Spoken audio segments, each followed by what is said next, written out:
You've been up since 3 a.m. cutting potatoes while shells explode nearby, and a man's life depends on whether you can heat his meal to exactly 165 degrees in a trench using gasoline and a helmet. Welcome to being a field cook in World War II. If you use these to fall asleep, hit subscribe so you don't miss any. Comment where you're at and the time too. Kind of fun seeing all the different places. Someone from Iceland commented once, and I had to Google what time zone that even is.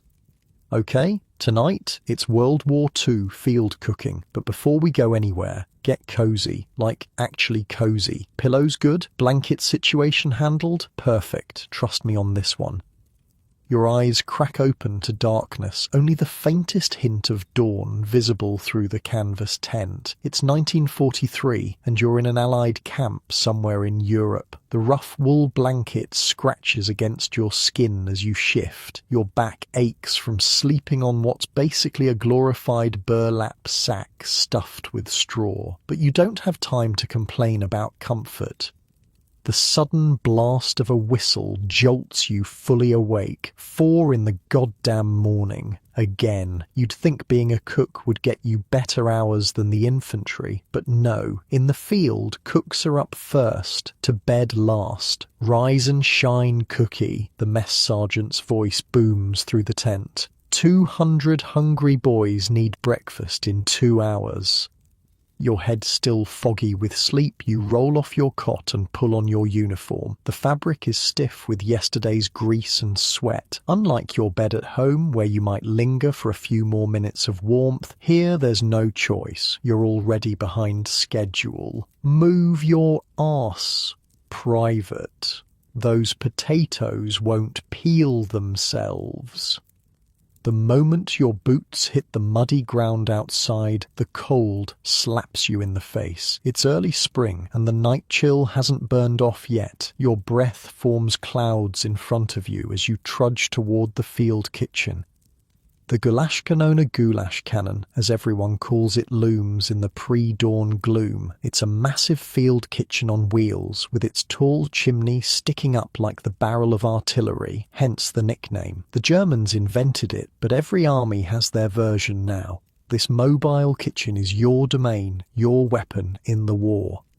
As you approach, you can see the mess sergeant already has the fires going. Smoke billows from the chimney, and the smell of burning wood mixes with the damp morning air. What you wouldn't give for a cup of coffee right now, but you know the rule: cooks eat last. Get on those potatoes, rookie, the sergeant barks, pointing to several massive burlap sacks. 200 pounds. I want 'em peeled and diced in 45 minutes. 200 pounds. Your shoulders slump. You grab a small paring knife the army never gives cooks proper equipment and drag the first sack over. Plunging your hands into the cold, dirt-covered potatoes, you get to work. You think that's bad? The sergeant laughs, noticing your expression. Back in North Africa, we had to peel potatoes with our bayonets while standing in a sandstorm. Sand got everywhere. Boys were crunching their way through breakfast for days. You're pretty sure he's exaggerating, but you don't dare say so. Instead, you focus on finding a rhythm. Grab potato, scrape, turn, scrape, slice, toss into the water bucket. Repeat. Your hands quickly grow numb from the cold water. Hey, you know why they made me a cook? Asks a skinny private working beside you. Without waiting for an answer, he continues, I told him I worked at my uncle's restaurant back home. Total lie. I just didn't want to be in the infantry. Now I'm wondering if maybe getting shot at would be better than this. You snort. At least we get to sleep indoors most nights. Yeah. But we still die, he says, suddenly serious. Remember Thompson? His field kitchen took a direct hit last month. They found his ladle before they found his body. A shiver runs down your spine that has nothing to do with the morning chill. Despite being technically non-combat personnel, field cooks aren't exactly safe. The massive smoking kitchens make perfect targets. The enemy knows that destroying food hurts morale faster than anything. Less talking, more peeling, the sergeant shouts. By the time you finish the potatoes, your fingers are cut in a dozen places, stinging from potato juice and bleeding into the water, but there's no time to bandage them. Next come the onions, 50 pounds of them. Your eyes burn and water as you chop, the knife now slippery with a mixture of onion juice and your own blood. "Welcome to war, kid," mutters an older cook as he passes by. "The only difference between us and the infantry is they know who's trying to kill them." The sun is barely up when the sergeant orders you to start the porridge. Massive cauldrons hang over wood fires and you pour in oats, water, salt and a small amount of precious sugar. The heat from the fires is welcome against the morning chill, but it's also oppressive. Sweat begins to soak through your uniform, mixing with the grease and food stains already there. "Stir constantly," the sergeant instructs. "If it burns, you'll be eating it alone for a week." The wooden paddle you use to stir is 6 feet long and weighs about 10 pounds. After 15 minutes, your shoulders burn with the effort. The porridge bubbles and thickens, occasionally splashing up to scald your hands and arms. You've learned to ignore minor burns. They're just part of the job. "Oh, shit," says another cook suddenly, peering into one of the supply crates. "The bacon's gone off." The sergeant rushes over, his face darkening as he inspects the meat. In the dim light of early morning, you can see the greenish tint and smell the rot. Maggots writhe in the fatty parts. "How bad is it?" he asks. "About half is still okay. The rest..." The cook makes a gagging sound. "Salvage what you can," the sergeant orders. "Cut off the bad parts. The men need protein." Your stomach turns at the thought, but you know he's right. In the field, you waste nothing. Food supplies are too precious, too hard to come by, so you watch as two cooks carefully trim away the rotted portions of bacon, saving every edible scrap. "What do we do about the smell?" one of them asks. "Extra pepper," the sergeant answers without hesitation. "And don't tell anyone." This is the reality of being a field cook in wartime. You make do, you improvise, you feed men with whatever you have available, because a hungry soldier is an ineffective soldier. By 5:30 a.m., preparations are in full swing. The smell of cooking food begins to permeate the camp. In the distance, you can hear the stirring of men in their tents, the sound of boots on ground, the occasional cough or laugh. "They're like animals," says the skinny private, nodding toward the sounds. "They can smell food from a mile away. That's because they're starving half the time," you reply. "You try marching 20 miles a day on K rations." K rations, the portable, individual meal packages given to soldiers in the field, are notoriously awful. They're meant for emergency use, but the realities of war mean many men subsist on them for days or even weeks. A hot meal from a field kitchen is more than sustenance. It's a luxury, a reminder of home, a morale booster. The bacon situation is under control, but now there's another problem. The coffee grinder has jammed again. Without coffee, you might as well serve the men empty plates. Nothing causes mutiny faster than no morning coffee. "Fix it," the sergeant orders, thrusting the grinder into your hands. "Use whatever you need, just get it working." You examine the grinder, finding a small stone that's gotten mixed in with the beans. After removing it, you take the mechanism apart, clean it as best you can with your filthy rag, and reassemble it. It's still not working perfectly, but it'll do the job. "Not bad," the sergeant admits, testing the repaired grinder. "You've got good hands." It's the closest thing to a compliment you've received since joining the kitchen crew. You try not to look too pleased. As 6 a.m. approaches, the pace becomes frantic. Porridge needs to be ladled into serving trays. Bacon, what's left of it, needs to be fried. Coffee needs to be brewed, gallons and gallons of it. Bread that was baked yesterday needs to be sliced. Every available surface in the kitchen area is covered with food, or preparation materials. "They're coming," someone shouts, and you look up to see the first wave of soldiers approaching, mess kits in hand, breath visible in the cold morning air. "Places, everyone," the sergeant calls out. "Remember, keep the line moving. No seconds until everyone's had firsts." You take your position behind a massive pot of porridge, ladle in hand. The soldiers file past, holding out their mess kits, their faces tired but expectant. You scoop, pour, in a rhythm that quickly becomes mechanical. "Put some muscle into it," the sergeant says, passing behind you. "These boys need calories. Don't be stingy." So you add a little extra to each serving, knowing it means less for someone at the end of the line. It's an impossible moral calculation, but you make it 100 times every meal. "Thanks, Cookie," a mud-splattered corporal says as you fill his mess kit. "Smells good today."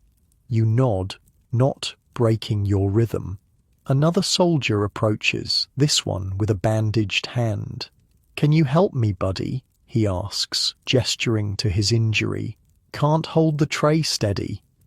Without hesitation, you take his mess kit, fill it carefully, and hand it back in a way he can grasp with his good hand. He nods gratefully and moves on. The line seems endless. 200 men, each hungry, each looking to you for their daily sustenance. Some make small talk. Others are silent, their minds already on the day's missions or the previous day's horrors. A few complain about the food, but most are just grateful to have a hot meal.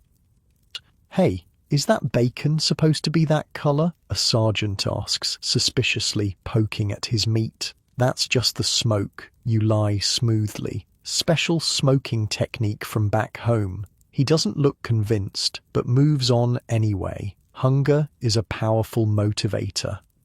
By the time the last soldier has been served, your arms ache, your back throbs, and you're starving. But there's no rest yet. The cauldrons need to be cleaned, the serving area tidied, and preparations for lunch must begin immediately. "Take 15 minutes to eat," the sergeant tells the kitchen crew. "Then we start on lunch." You fill your own mess kit with what's left porridge scraped from the bottom of the pot, a few scraps of bacon, and coffee that's been sitting so long it's developed a skin. Still, it's hot food, and you wolf it down standing up, too tired to even find a place to sit. "Not bad for your first big breakfast service," the skinny private says, eating beside you. "You didn't drop anything, Puke, or get yelled at too much. That's a win in my book." You manage a tired smile. "Thanks. Is it always this intense?" "Nah," he replies, then grins. "Sometimes it's worse. Wait until we have to pack up and move the kitchen on 10 minutes notice, or cook during an air raid, or my personal favourite, when supply lines get cut, and the sergeant tells us to get creative with what we feed the men." Your heart sinks at the thought, but before you can respond, the sergeant's voice cuts through your conversation. "Break's over, start peeling those carrots for lunch. We're making stew." And just like that, you're back at it. Your hands find the knife again, your eyes blur with fatigue, but you keep going, because in war, the fighting never really stops, and neither does hunger. As you work, you think about the men you just fed. In a few hours, some of them might be dead, but for a brief moment this morning, you gave them comfort, a hot meal, a taste of normality in the insanity of war. It's not much in the grand scheme of things, but today, it's your contribution to the war effort. The goulash cannone fires roar as you prepare for the next meal. 200 men, 3 meals a day. Day after day after day until the war ends or you do. This is your battlefield now. And it's only 7 a.m. Your day as a field cook has just begun. The kitchen operates like a machine, with every cook serving a specific function. You quickly learn that efficiency isn't just about speed, it's about survival. The faster you prepare the food, the less time you're exposed and vulnerable. The more organized you are, the less fuel you waste. In war, even cooking becomes a tactical operation. Always keep your head down, the sergeant instructs as you prepare lunch stew, and listen for incoming. You'll hear the whistle before the explosion. As if on cue, a distant rumbling shakes the ground. Artillery, but too far away to be a concern. Still, several of the newer cooks duck instinctively. You'll get used to it, an older cook tells you. After a while, you can tell how close they are just from the sound. When you need to worry is when you hear them but don't have time to be scared before they hit. With the lunch stew simmering, the sergeant calls you over to a separate section of the field kitchen. Here, several large metal boxes sit on the ground, each about the size of a small footlocker. "These," he says, patting one of the boxes, "are your new best friends, Mermite containers. We use them to transport hot food to positions too dangerous or remote for the men to come to us." He opens one to show you the design. Inside are several compartments separated by insulated walls. You can put hot stew in one section, bread in another, dessert in the third. Keeps everything at temperature for hours. When the fighting is too heavy for the men to break for meals, we send these out instead. Who delivers them, you ask, already suspecting the answer. "We do," he replies, confirming your fear. "Usually the newest cook gets the honor. Hope you remember your basic training, because delivering these will take you right up to the front lines." Your mouth goes dry at the thought. When you volunteered for kitchen duty, you'd hope to stay away from the worst of the fighting. Now you realize that might have been naive. "Don't look so worried," the sergeant says, actually showing a hint of compassion. "They usually don't target a single man running food, usually." That afternoon, you get your first taste of Mermite duty. The stew is ladled into the containers, bread is wrapped and placed in its compartment, and coffee is poured into insulated pots. Then the sergeant hands you a map with an X marked on it. "Second Platoon, B Company," he says. "They're dug in about a mile east of here. Follow this path, keep your head down and don't spill the food. Those boys haven't had a hot meal in 3 days. The containers are heavier than they look, especially when filled with food. You struggle to lift 2 of them, one in each hand. Take this too," says the skinny private, handing you a rifle. "Just in case." "In case of what?" you ask, not sure how you'll carry it along with the food. "In case you want to shoot yourself rather than come back for another shift in this kitchen," he jokes, but then turns serious. "Strap it to your back. You probably won't need it, but you don't want to be caught without it." With the mermites weighing down your arms and the rifle awkward on your back, you set off. The well-worn path leads through a wooded area, offering some cover. As you walk, the sounds of the camp fade behind you, replaced by an eerie quiet occasionally broken by distant gunfire. Your heart races. With each step, every shadow could be an enemy soldier. Every sound could be a sniper taking aim. The weight of the containers makes your progress slow, and your arms begin to tremble with the effort. After what feels like hours but is probably only 20 minutes, you hear voices ahead, American voices. Relief washes over you as you approach a series of foxholes and makeshift barriers where soldiers are positioned. "Food's here," someone calls out when they spot you, and suddenly you're surrounded by grateful men. "About damn time," says a lieutenant, but there's no real anger in his voice. "What have you got for us, Cookie?" "Beef stew," you reply, setting down the containers with shaking arms. "And bread. Coffee too." "Real beef?" asks a private skeptically. You think about the tough, stringy meat you helped prepare that morning, officially labelled as beef but of highly questionable origin. "Army beef," you answer diplomatically. They laugh, understanding perfectly what that means. As they open the containers and the smell of hot food wafts out, you see the change in their faces. Exhaustion gives way to pleasure, if only momentarily. Some close their eyes as they take their first bite, savouring the simple comfort of a warm meal. You don't know what this means, buddy, a sergeant tells you as he collects portions for the men who can't leave their positions. We've been eating cold K rations since Tuesday. You watch as they eat, struck by how something so basic food you might have complained about in civilian life can bring such joy in these circumstances. Despite the danger of your delivery mission, despite your exhaustion, you feel a strange sense of pride. Better get back before it gets dark, the lieutenant advises, handing you the empty containers. And thanks, really. The walk back is just as tense, but faster without the weight of the food. When you arrive at the field kitchen, the sergeant merely nods, which you've learned is his version of high praise. Good job not dying, the skinny private says cheerfully. Now help me with dinner prep. We're trying to make something edible out of powdered eggs and canned ham. And so your day continues. Prep, cook, serve, clean, repeat. By evening, you've been on your feet for over 14 hours. Every muscle aches. Your hands are a mess of cuts, burns, and blisters. Your uniform is stiff with sweat and food residue. Dinner service is similar to breakfast, though the men are even more tired now, their faces grimmer with the day's experiences. You serve mechanically, too exhausted to even register their faces anymore.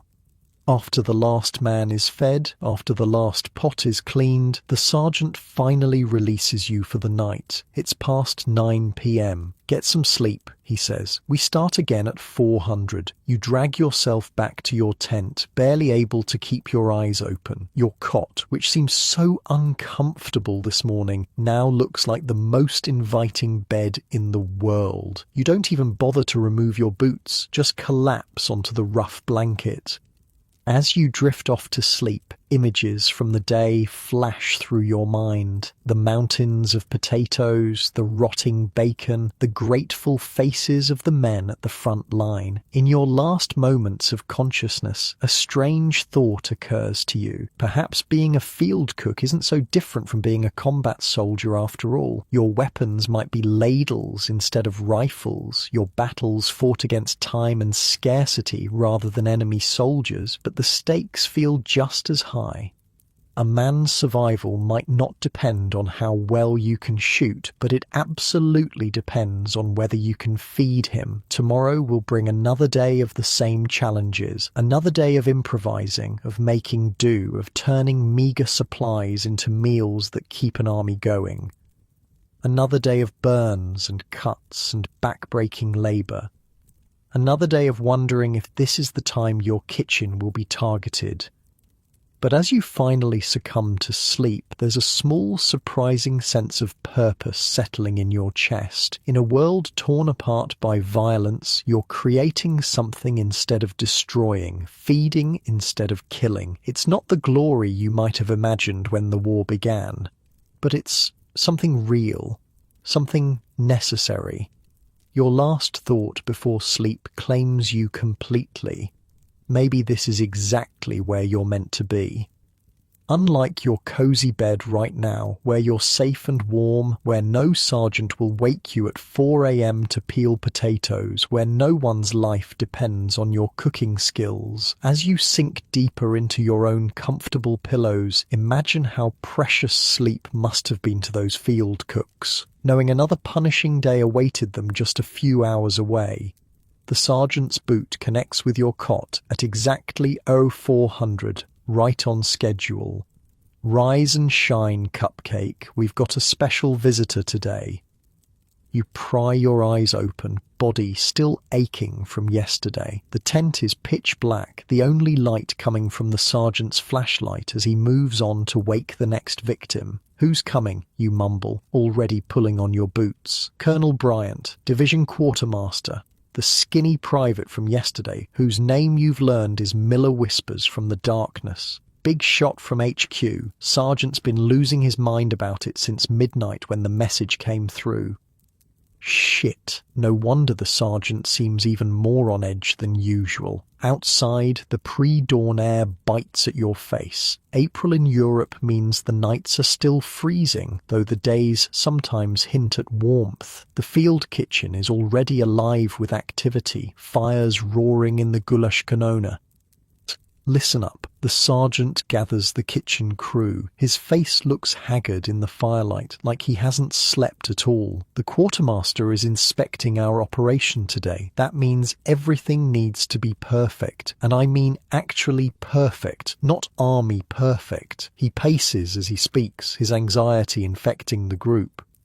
He's bringing our new ration allocation. Word is supplies are getting tighter. The push into Germany is stretching the supply lines thin, and the brass are cutting rations across the board. A collective groan rises from the crew. Cut the belly aching, the sergeant snaps. We've got work to do. Today's menu is supposed to be powdered eggs, bacon, and toast for breakfast, beef stew and biscuits for lunch, meatloaf and potatoes for dinner. With what supplies? Asks an older cook named Jenkins. We're already scraping bottom on everything but potatoes. That's why the quartermaster is coming, genius. The sergeant rubs his temples. But he's not showing up till 0900, so we've got 5 hours to make this place inspection ready and somehow serve breakfast with what we've got. He turns to you suddenly. You. Take inventory. I want to know exactly what we have to work with. You head to the supply tent, flashlight in hand. The canvas structure holds what remains of your food stores, and it's not encouraging. Half-empty sacks of flour, a small amount of powdered eggs, coffee, thank God, some tins of mysterious meat products, dehydrated vegetables, a few precious onions, lard, salt, pepper, a dwindling supply of sugar. You write everything down meticulously, painfully aware that it's not enough to make what's on the menu, not even close. When you return with the inventory list, the sergeant studies it with a deepening frown. Okay, he says finally, here's what we're going to do. Stretch the powdered eggs with extra water and a bit of flour to bulk them up. We'll fry up what's left of the bacon, but cut it smaller, thin strips. More pieces, less actual bacon per man. The toast, we've got bread from yesterday. Slice it thin, toast it hard. It'll be like eating cardboard, Miller comments. You got a better idea, the sergeant challenges. When Miller falls silent, he continues, I didn't think so. Now get moving. Breakfast at 600 sharp. The kitchen crew springs into action. You're assigned to the eggs, which turns out to be an education in creative cooking. The powdered eggs, when mixed just with water, make a pale, runny approximation of scrambled eggs. But by adding flour, a tiny bit of powdered milk, and beating the mixture vigorously, it takes on a more substantial texture. Add a pinch of this, Jenkins says, handing you a small packet of yellow powder. What is it? You ask, suspicious. Turmeric makes the eggs look more like eggs instead of library paste, he winks. Been carrying my own little stash since North Africa. The things you learn in desperate times. You sprinkle in the turmeric, amazed as the pale mixture takes on a more appetizing golden hue. Where'd you learn this trick? My grandmother, Jenkins says, already moving on to his next task. She lived through the Depression, said hunger makes you creative. As you cook the egg mixture in massive pans over the fires, you watch the other preparations. Miller is slicing bacon with surgical precision, creating pieces so thin they're almost transparent. 2 other cooks are working on the toast, cutting yesterday's loaves into slices barely thicker than paper, then browning them over the fire. They're burning the toast on purpose, Miller tells you when he notices your puzzled expression. Charred toast tastes better than stale bread, plus the black hides the spots of mold. Your stomach turns at this information, but you keep cooking. In war, food safety becomes flexible. By some miracle, breakfast is ready on time. The men file through, receiving their meagre portions with varying degrees of grace. Some grumble about the small servings, others are just grateful for hot food. You notice the sergeant giving slightly larger portions to the men who look the most exhausted, the ones with 1,000-yard stares and hands that tremble slightly as they hold out their mess kits. After breakfast, the real work begins. The sergeant has you scrubbing every surface of the field kitchen until it gleams, or at least until it looks less like a grease pit and more like a place where food might be safely prepared. The quartermaster isn't just inspecting, Jenkins explains, as you work side by side, scraping burnt egg from a massive pan. He's deciding if we get priority on the supply chain or if we get the leftovers after the other units are served. That can happen, you ask? Politics, kid. Even in war, especially in war, every unit wants the best for their men. Quartermaster's job is to decide who gets what. If he likes what he sees here, we get better supplies. If not, he makes a slashing motion across his throat. The hours crawl by. By 0845, the field kitchen is as clean as it's ever going to get. The sergeant inspects every corner, barking orders for last-minute adjustments. At precisely 0900, a jeep roars into camp. Colonel Bryant is a small man with a permanent scowl and clipboard that seems attached to his hand. He barely acknowledges the sergeant's salute before launching into his inspection. "Show me your stores," he demands. The sergeant leads him to the supply tent, where your carefully organized but pathetically depleted supplies await. You and the rest of the crew hover anxiously nearby. "This is it?" The colonel's eyebrows rise. "How have you been feeding your unit?" "Creatively, sir," the sergeant responds, standing at attention. "Show me your waste logs." The sergeant produces a ledger where he records everything that's discarded. In theory, it should be a record of spoiled food or inedible scraps. In practice, it's almost blank because you literally can't afford to throw anything away. The colonel flips through it, his frown deepening. "According to this, you've had almost no waste for 3 weeks. That's impossible unless we're using everything, sir," the sergeant interrupts. "Which we are." For a moment, the colonel is silent. Then, "Show me how."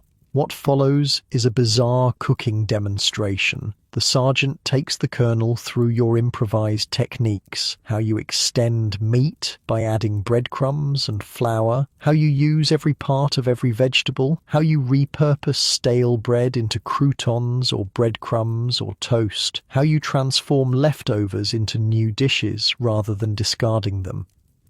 And this? The colonel points to a bucket of what looks like dirty water with vegetable scraps floating in it. "Stock, sir," the sergeant explains. "We save all vegetable trimmings, bones, meat scraps, simmer them to extract flavour. Nothing gets thrown away." The colonel makes notes on his clipboard, his expression unreadable. Then he moves on to inspect the goulash cannoli and the rest of your equipment.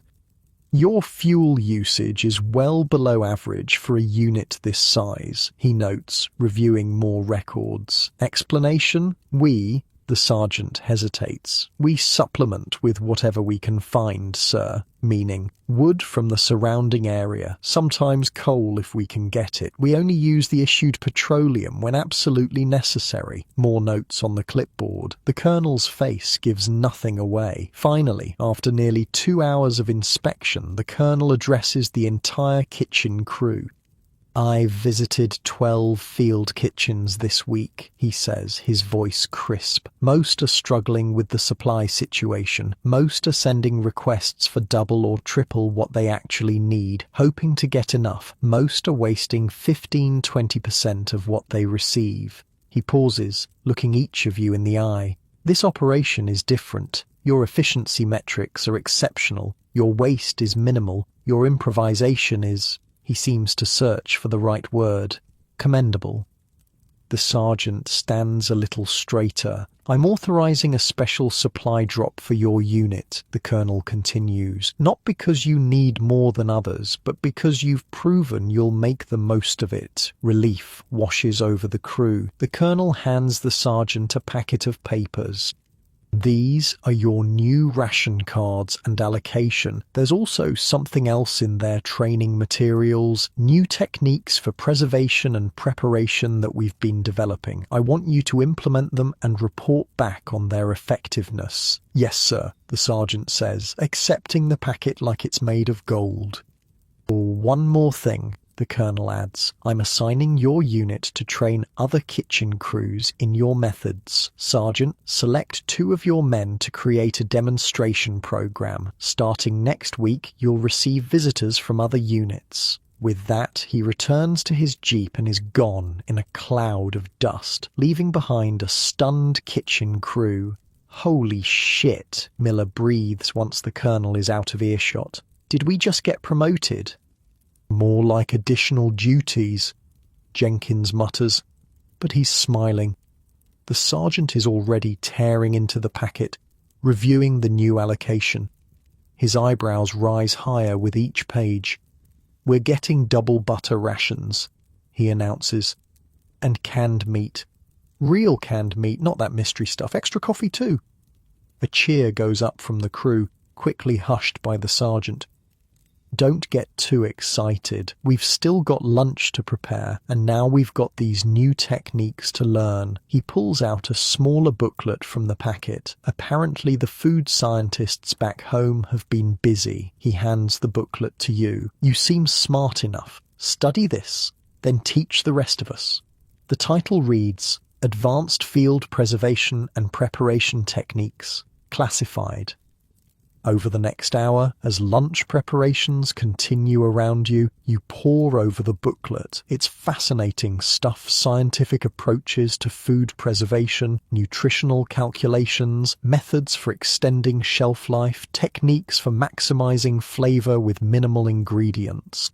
One section particularly catches your eye, emergency substitutions. It lists dozens of creative replacements for standard ingredients, coffee made from acorns, flour extended with ground tree bark, meat substitutes made from mushrooms. It's survival cooking taken to an extreme. Anything useful in there? The sergeant asks, pausing beside you. You look up. It's amazing, Sarge. Some of this stuff is like cooking magic, but some of it... What? Some of it's basically starvation cooking. Like, there's a section on how to make bread with sawdust when flour runs out. It works, but it's barely food. The sergeant's face darkens. That's why the colonel was so interested in our methods. Things must be getting worse with the supply chain than they're telling us. He takes the booklet, flips through it quickly, then hands it back. Keep this close. I have a feeling we're going to need it.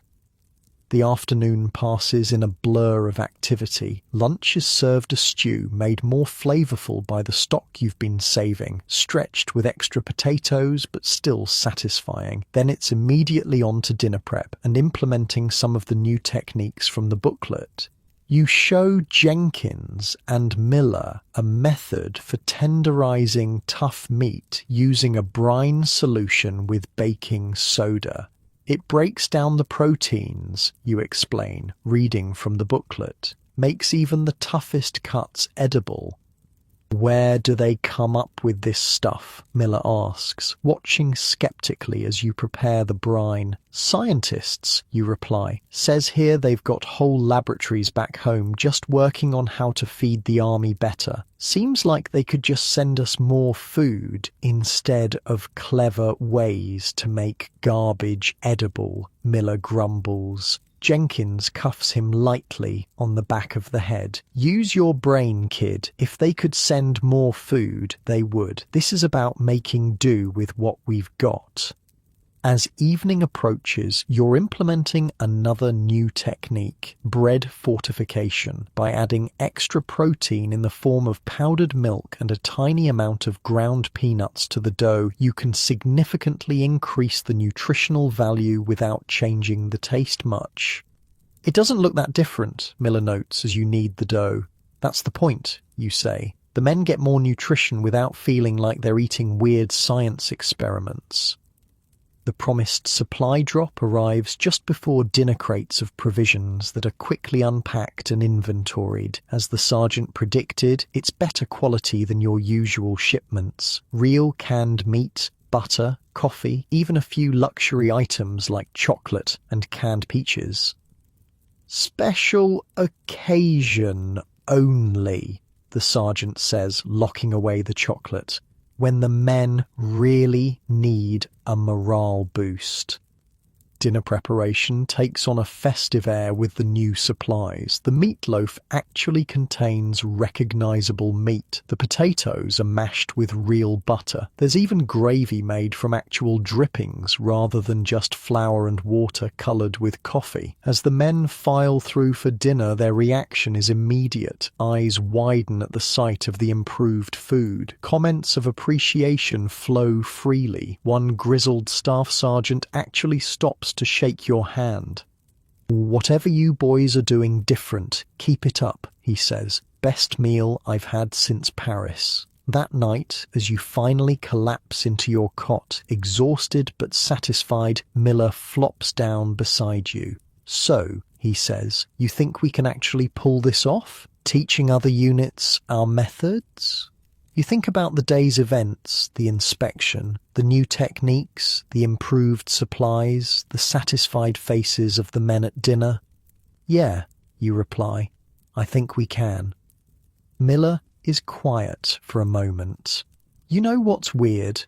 Before the war, I hated cooking, couldn't boil water without burning it. Now look at me, practically a chef." You laugh. "War does strange things to people." "True that." Miller yawns. "See you at 400, Cookie."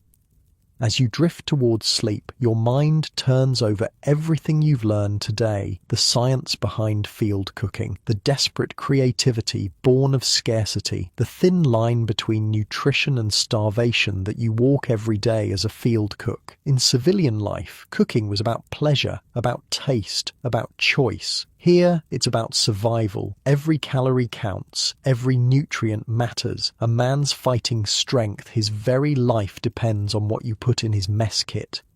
It's a responsibility you never expected to have, but as sleep claims you, you realize it's one you're starting to take pride in. Tomorrow will bring new challenges, new improvisations, new lessons in the brutal arithmetic of feeding an army on dwindling supplies.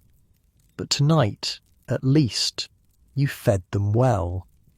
And in war, perhaps that's victory enough. As you drift off in your uncomfortable cot, so different from your comfortable bed right now, you wonder what new cooking challenges tomorrow will bring. But that's for tomorrow. For now, sleep claims you, dreamless and deep.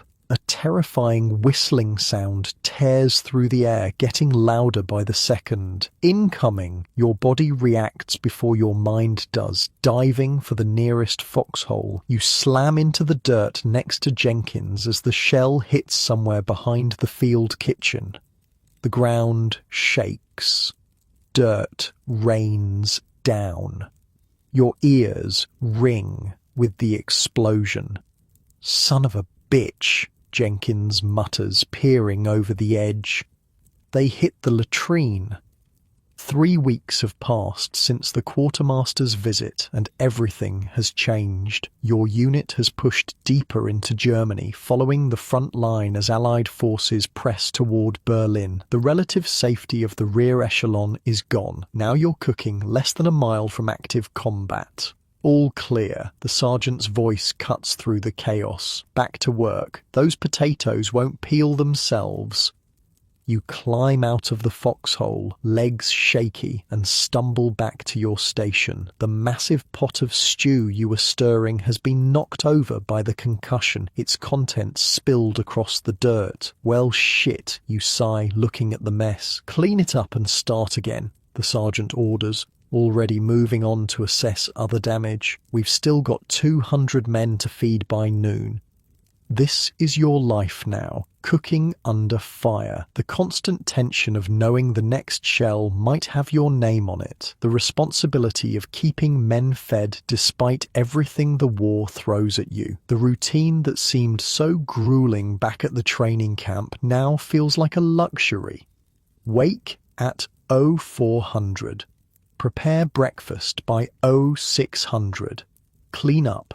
Prepare lunch by 1200. Clean up. Prepare dinner by 1800. Clean up. Sleep. Repeat.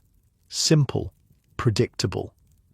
There's nothing predictable about your current situation. Schedules are disrupted by artillery barrages, sudden orders to move, or the field kitchen itself being targeted. Food supplies arrive irregularly, if at all. Water essential for cooking must be hauled from sources that aren't always close or clean. 2 more wounded last night, Miller tells you as you work together to salvage what you can of the spilled stew. Peterson and Ramirez hit during a patrol. They're setting up a field hospital about half a mile back. You nod grimly. The casualties have been increasing as the fighting intensifies. You've been assigned to deliver meals to the wounded at the field hospital every evening, an additional duty that exposes you to the brutal reality of war in ways kitchen work usually doesn't. Save whatever meat you can find, you tell Miller, scooping up chunks from the cleaner parts of the spill. We'll wash it off and reuse it. He grimaces but follows your lead. You've both learned that waste isn't an option. Not here, not now. By some miracle, you manage to prepare a new batch of stew before lunchtime. It's thinner than planned, with less meat and more root vegetables, but it's hot and filling. The men coming in shifts from the front line are too hungry to complain. "Thanks, Cookie," a mud-splattered corporal says as you ladle stew into his mess kit. His hands are trembling slightly, the subtle tremor of a man who's seen too much combat. "Smells good. Fresh this morning," you reply, giving him a slightly larger portion than regulation. He looks like he needs it. "Bullshit," he says with a tired grin. "Nothing's fresh out here except the graves." Dark humour, the kind that would shock civilians back home but keeps soldiers sane on the front. You've grown used to it. "Fine, the rat I caught in your foxhole this morning wasn't exactly fresh," you shoot back, "but I cooked it special for you." He laughs, an actual genuine laugh, and for a moment the haunted look leaves his eyes. That's another part of your job, not just filling bellies, but providing moments of normalcy, brief respites from the horror. After lunch service, the sergeant gathers the kitchen crew. His face is grim. "New orders," he announces. "We're moving the kitchen forward tonight." A collective groan rises from the group. "Can it?" he snaps. "The lines have shifted. Our boys have pushed the Germans back another mile. Command wants the kitchen closer to support the advance." "Closer to the fighting, you mean?" Jenkins mutters. The sergeant ignores him. "We move at 0100. I want everything packed and ready by midnight. We'll set up in the new location before breakfast." Moving a field kitchen is back-breaking work under the best conditions. Moving it in the middle of the night, in hostile territory, with minimal lighting to avoid attracting enemy fire, is a special kind of hell. Every component of the Gulash Kanoni must be dismantled, loaded onto trucks, transported and reassembled. The massive cauldrons, the heating elements, the chimney sections, the fuel supplies, the water tanks, not to mention all the food stores, utensils and personal equipment. "This is insane," Miller whispers as you work together to pack crates of cooking equipment. "Moving at night? We could hit a mine, or run into a German patrol, or get strafed by aircraft." "Better than moving during daylight and definitely getting spotted," you reply, though you share his concern. "I didn't sign up to be this close to the action," he continues. "I became a cook specifically to avoid getting shot at." "How's that working out for you?" you ask dryly. He gives a short, humourless laugh, about as well as your plan to avoid KP duty back home by joining the army. At midnight precisely, the sergeant inspects the packed equipment. Everything is ready. The trucks have arrived, 3 2.5-ton GMCs with canvas covers, their headlights taped to narrow slits to minimize visibility. All listen up, the sergeant addresses the kitchen crew. This move is necessary but dangerous. We'll be traveling in a convoy. No lights except the taped headlights. No talking, no smoking. If we're attacked, abandon the vehicles and find cover immediately. The equipment can be replaced. You can't. It's a sobering briefing. For the first time, you fully realize how exposed you'll be during the move. One more thing, the sergeant adds. Each of you take a weapon, rifles in the cab with you, just in case. The weight of the M1 Garand in your hands feels foreign, uncomfortable. You've had basic weapons training, of course, but you're a cook, not a combat soldier. The idea of actually using the rifle against another human being makes your stomach turn. At 100 sharp, the convoy begins to move. You're in the second truck with Miller and Jenkins. The night is overcast, no moonlight to help navigate, which is both a blessing and a curse. Harder for the enemy to spot you, but harder for your drivers to see the rutted, bomb-cratered roads. The truck lurches forward, bouncing violently over the uneven terrain. The canvas sides flap in the wind. Every few minutes, the sound of distant artillery punctuates the night. Flashes on the horizon briefly illuminate the landscape in stark, unnatural light. Like driving through hell, Jenkins mutters beside you, breaking the no-talking rule. Nobody corrects him. The journey is only supposed to take an hour, but it stretches to nearly 3 as your convoy navigates around destroyed bridges, roadblocks, and areas of active fighting. Every minute is tense, your body rigid with fear, the rifle clutched in your sweaty hands. Finally, the truck stops. You've arrived at the new location, a small clearing near a bombed-out village. The front lines are less than half a mile away. You can hear small arms fire in the distance. Out and unload, the sergeant orders. We need to be set up before first light. Exhausted from the journey and lack of sleep, you still have to unpack and reassemble the entire field kitchen. It's grueling work in the pre-dawn darkness, made more challenging by the need to stay quiet and avoid using lights that might attract enemy attention. The new position has one advantage, a small stream nearby that provides a water source, but it also has a major disadvantage. It's exposed on the eastern side, with only minimal tree cover separating you from potential German observation posts. We'll have to camouflage the smoke, the sergeant says, examining the site. Jenkins, rig up a dispersal system for the chimney. I don't want a column of smoke pointing the Krauts right to us. Jenkins nods. He's done this before, creating a system of baffles and covers that spreads the smoke from the cooking fires horizontally rather than letting it rise in a visible column. Dawn breaks as you finish setting up. Everyone is dead on their feet, having been awake for over 24 hours straight. But there's no rest, yet breakfast still needs to be prepared. Simple meal this morning, the sergeant announces. Oatmeal, coffee, hardtack. That's it. We don't have time for anything fancy. You're assigned to the coffee, perhaps the most important element of breakfast for men who've been fighting all night. The process is familiar enough to do on autopilot. Fill the massive pot with water from the stream, build a fire in the goulash canoni's firebox, bring the water to a boil, add the precious coffee grounds, let it brew.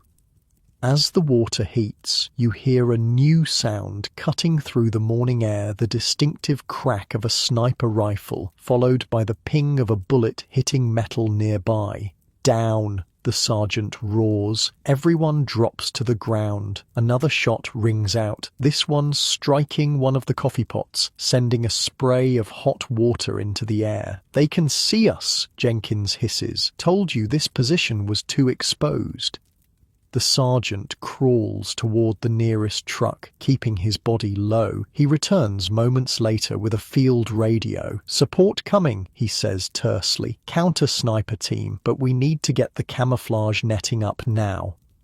For the next 20 minutes, you work in a terrifying game of cat and mouse. Staying low, moving in short bursts, you help string camouflage netting over the field kitchen. Every few minutes, the sniper takes another shot, keeping you pinned down but thankfully not hitting anyone.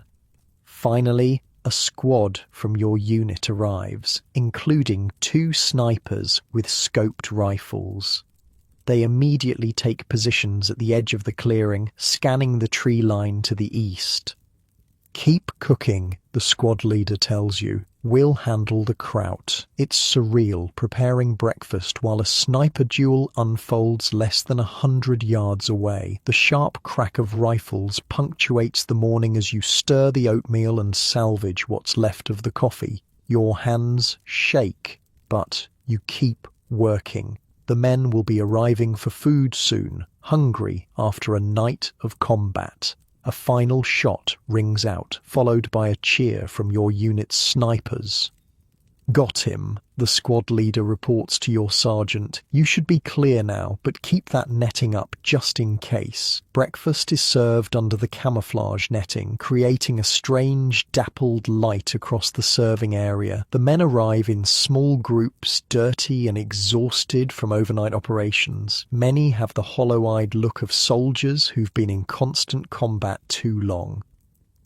"Sorry about the simple breakfast," you say to one particularly gaunt-looking private as you ladle oatmeal into his mess kit. "We had to move during the night." "Are you kidding?" he replies. "Hot food is hot food. We've been eating cold K rations for days." By mid-morning, the situation has stabilized somewhat. The immediate threat is gone, but the new reality of your position remains. You're now a forward field kitchen directly supporting frontline operations. The danger is constant. "Get some sleep," the sergeant tells the crew after breakfast is cleaned up. 2-hour shifts. I need everyone fresh for lunch prep. You find a spot under one of the trucks, curl up on your bedroll, and fall into an exhausted sleep almost instantly. It feels like only minutes have passed when Miller shakes you awake. "Your shift," he says. "Sergeant wants you on bread duty for lunch."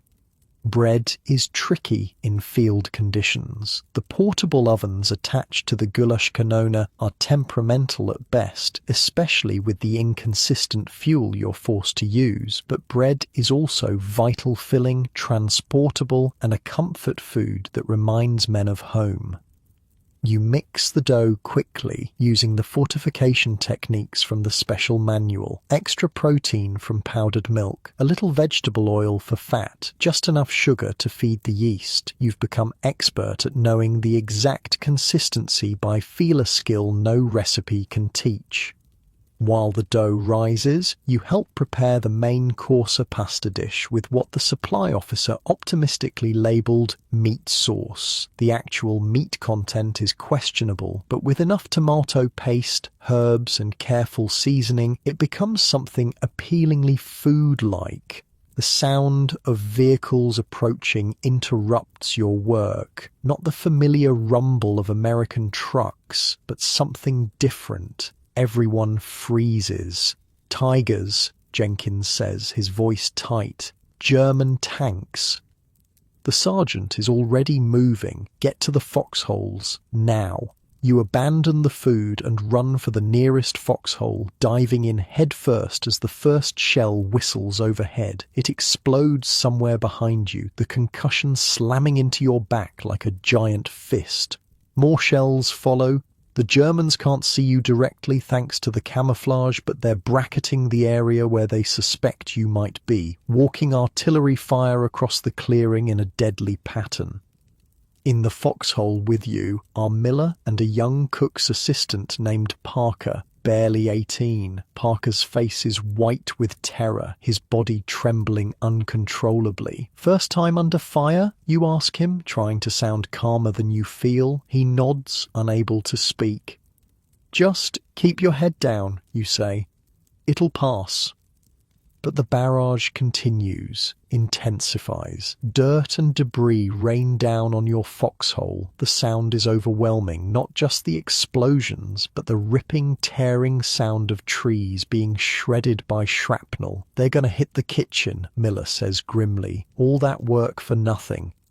As if summoned by his words, a massive explosion erupts from the direction of the Gulash Canon. You risk a peek over the edge of the foxhole and your heart sinks. Direct hit. One of the trucks is burning and parts of the field kitchen are scattered across the clearing.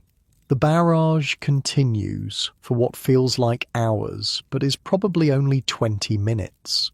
When it finally stops, the silence is almost as shocking as the noise was.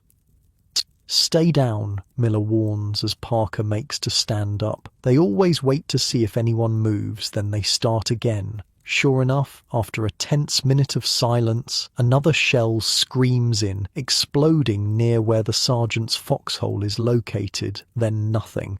"Testing," Miller explains. "Seeing if they got us all." Another 5 minutes pass before the sergeant's voice rings out. "Sound off by Foxhole 1. 2 here," comes a reply from somewhere to your right. 3 here, Miller shouts, and so it goes, each foxhole reporting in. Miraculously, no one is dead, though several cooks have minor injuries from flying debris. When it's finally safe to emerge, the devastation is clear. One truck is completely destroyed. The Gulash Canon is damaged, but intact, the sturdy field kitchen having survived worse in its long service. Food and supplies are scattered everywhere, much of it unsalvageable.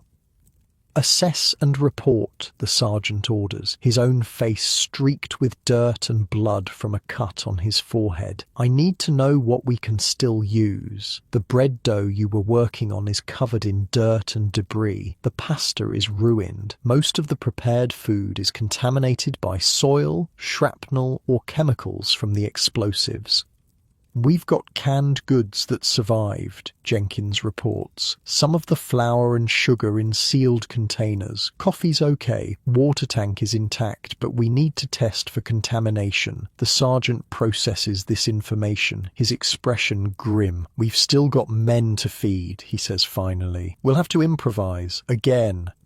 Over the next few hours, you witness the incredible resilience of the field kitchen crew. The damaged equipment is repaired using parts salvaged from the destroyed truck. Clean water is hauled from the stream. New bread is mixed. Canned meat and vegetables are combined into a simple but nutritious stew. By some miracle, lunch is ready only an hour later than scheduled. It's not what was planned, but it's hot and fills the belly a minor victory snatched from disaster. As you serve the makeshift meal, you notice the men seem especially grateful today. Word of the artillery strike has spread. They know what the kitchen crew endured to feed them. "Heard you guys took a direct hit," a lieutenant says as you fill his mess kit. "Thanks for still getting chow ready. Means a lot to the men." You nod, too exhausted for words. The adrenaline that kept you going through the barrage and aftermath has drained away, leaving a bone-deep weariness. After lunch, as you're cleaning up, Parker approaches you. "I froze up," he says, shame evident in his voice. "During the shelling, I couldn't even talk." "Everyone freezes their first time," you reply. "What matters is you stayed in the foxhole like you were supposed to. And you're here now, helping. How do you get used to it?" he asks. You think about this. You don't, not really. You just learn to function despite it. It's the truth. 3 weeks at the front hasn't made the fear go away. It's just taught you to work through it, to keep cooking even as shells fall around you, to focus on the mission feeding the men no matter what. That night, as you finally collapse onto your bedroll, you find yourself thinking about how much has changed. When you first joined the kitchen crew, your biggest concerns were mundane peeling potatoes fast enough, keeping the sergeant happy, avoiding burns from the cooking fires. Now you live in a world where sniper fire interrupts breakfast preparation and artillery can destroy hours of work in seconds, where the simple act of delivering food to the men can mean risking your life, where eating might be a soldier's last act before dying in combat. Yet something else has changed too. A bond has formed among the kitchen crew, forged in shared danger and hardship. You're no longer just cooking together, you're surviving together. Every meal served is an act of defiance against the chaos of war. As sleep begins to claim you, you hear Miller's voice from nearby.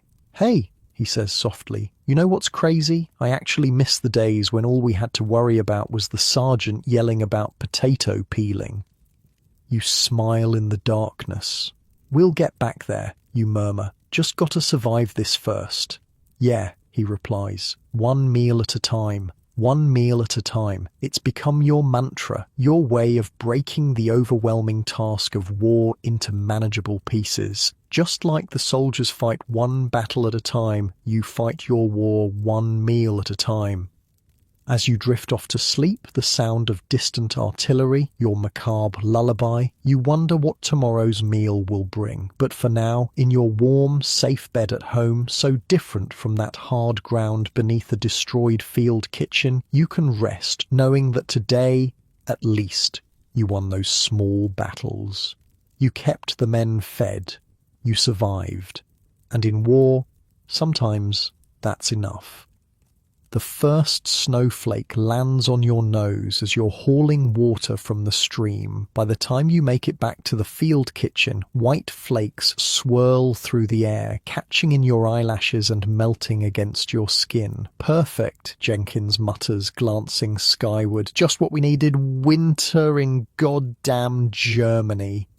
It's mid-November 1944. The Allied advance has slowed as supply lines stretch thin and German resistance stiffens. Your unit has been in the same position for nearly 3 weeks, the longest you've stayed anywhere since joining the front lines. Snow means the mud might finally freeze, you point out, trying to find the silver lining. The autumn rains have turned everything into a quagmire, making every task twice as difficult.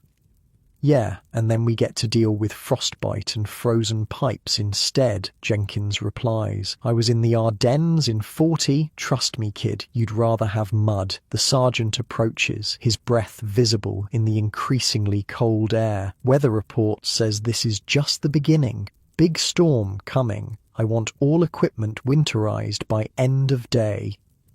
Winterizing the field kitchen is a process you've trained for but never actually implemented. It involves wrapping pipes with insulation, setting up windbreaks around the cooking areas, digging storage pits in the ground to keep certain foods from freezing solid, and preparing the Golashka None for operation in sub-zero temperatures. Miller, you and Parker dig the storage pits, deep enough that they won't freeze through. You, he points at you, work with Jenkins on insulating the water system. If our pipes freeze, we're screwed. By midday, the snow is falling steadily. A white blanket covers the camp, beautiful in a way that almost makes you forget the war until the distant crump of artillery breaks the silence. Germans usually ease up on shelling in bad weather, Jenkins tells you as you wrap pipes with strips of wool blanket. Their spotters can't see targets as well, but don't count on it. "What's the worst winter condition you've cooked in?" you ask, trying to get a sense of what's coming. Jenkins pauses, thinking. Belgium, early 40, temperature hit 15 below zero, cooking oil froze solid, bread dough was like concrete, coffee froze in the mugs before the men could finish drinking it. He shakes his head at the memory, lost 2 fingers to frostbite that winter. He holds up his left hand, showing the stumps where his pinky and ring finger should be. You've noticed the missing digits before, but never asked about them. How'd it happen? Spilled boiling water on my glove. Had to take it off to dry. By the time I realized how bad the frostbite was, it was too late. He flexes his remaining fingers. Could have been worse. A cook from another unit lost his whole hand, grabbed a metal pot without gloves, skin stuck to it like touching a frozen pump handle. His matter-of-fact tone chills you more than the falling snow. This isn't just uncomfortable weather, it's potentially lethal. By evening, 3 inches of snow blanket the camp, and the temperature has dropped dramatically. The winterizing is complete, but now you face a new challenge: dinner preparation in freezing conditions. We're switching to one-pot meals whenever possible, the sergeant announces. Less exposure, less fuel, less chance for things to go wrong. Tonight is stew, heavy on potatoes and whatever vegetables we've got left. The "whatever we've got left" part is concerning. Supply deliveries have become increasingly sporadic as winter weather affects the roads. Your last proper resupply was over a week ago, and stocks are running dangerously low. Inventory check, the sergeant orders, pointing at you and Miller. I need to know exactly what we've got and how long it will last. The inventory is grim. Flour for maybe 4 more days of bread, potatoes for 3 days if you stretch them, coffee, the lifeblood of the army, down to enough for just 2 days. Meat is practically non-existent, just a few cans of mystery protein that might be beef or might be worse. We're going to have to forage, the sergeant says after reviewing your findings. Local farms, abandoned villages, anything we can find. Sir, most of those areas haven't been fully cleared of enemy troops, you remind him. I'm aware of the risk, Private. That's why you'll go with a security detail. He looks you in the eye. First light tomorrow, dress warm. That night, dinner is a thin stew that barely qualifies as food, mostly water with chunks of potato, a few withered carrots, and precisely 1 piece of meat per serving. The bread is yesterday's loaves, slightly stale but edible when dipped in the broth. The men don't complain. They've grown accustomed to diminishing rations as winter approaches. They eat quickly, stamping their feet against the cold, then hurry back to whatever shelter they've found or created.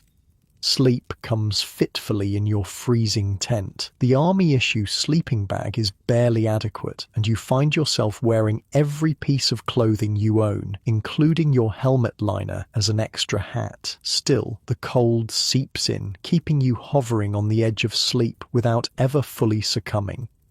Morning arrives with a temperature well below freezing and another inch of snow. Your breath creates a small cloud inside the tent. Getting out of your sleeping bag requires a level of willpower you didn't know you possessed. Breakfast is coffee-precious coffee that you can't afford to waste, but desperately need, and hardtack biscuits spread with a thin layer of margarine. The coffee is half strength, stretched to make the dwindling supply last longer. After breakfast, you report to the sergeant, who introduces you to a stern-faced lieutenant and 3 infantrymen. This is your security detail, the sergeant explains. Lieutenant Harker knows the area. There's a farm about 3 miles east that should still have root vegetables in storage. Maybe livestock if we're lucky.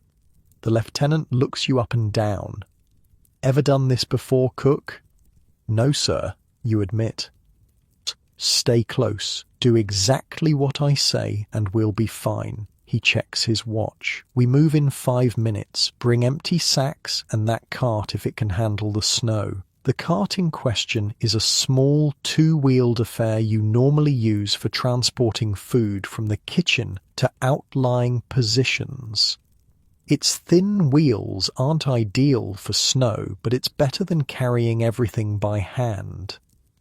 The journey is brutally cold. The wind has picked up, driving the snow horizontally into your face despite the scarves wrapped around your head. Your fingers and toes go numb within the first mile, despite the layers of socks and gloves. Germans were through here last week, the lieutenant says, as you pass a burned-out Sherman tank half buried in snow. Most pulled back north, but there could be stragglers or patrols. Stay alert.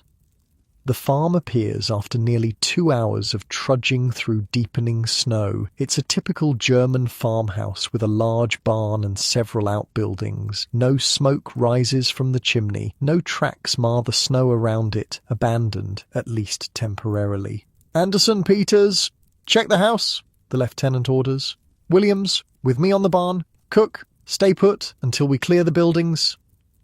You wait, stamping your feet to keep blood flowing, watching your breath form clouds in the frigid air. After 10 tense minutes, the all-clear comes. "House is empty," Anderson reports. "Looks like the family left in a hurry, some personal belongings still there."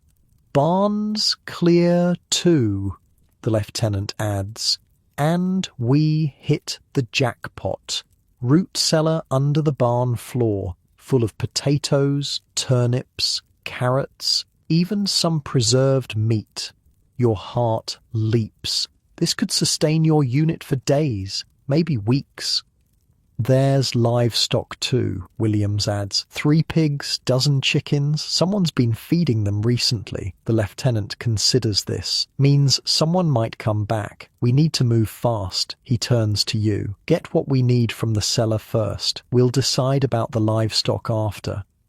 The root cellar is a dirt-floored room beneath the barn, accessed by a trapdoor. Wooden shelves line the walls, stocked with burlap sacks of vegetables and glass jars of preserved foods. It's a treasure trove in wartime. You work quickly, loading the cart with potatoes, turnips, and other root vegetables that can survive the journey back to camp. The preserved meat, mostly pork by the look of it, is carefully packed on top. You add jars of pickled vegetables and preserved fruits. As you work, a moral dilemma gnaws at you. This is someone's winter food supply. A family might return to find their stores depleted, potentially facing starvation themselves. "Sir," you approach the lieutenant, "should we leave some of this for the family?" He gives you a hard look. "Our orders are to sustain our fighting force.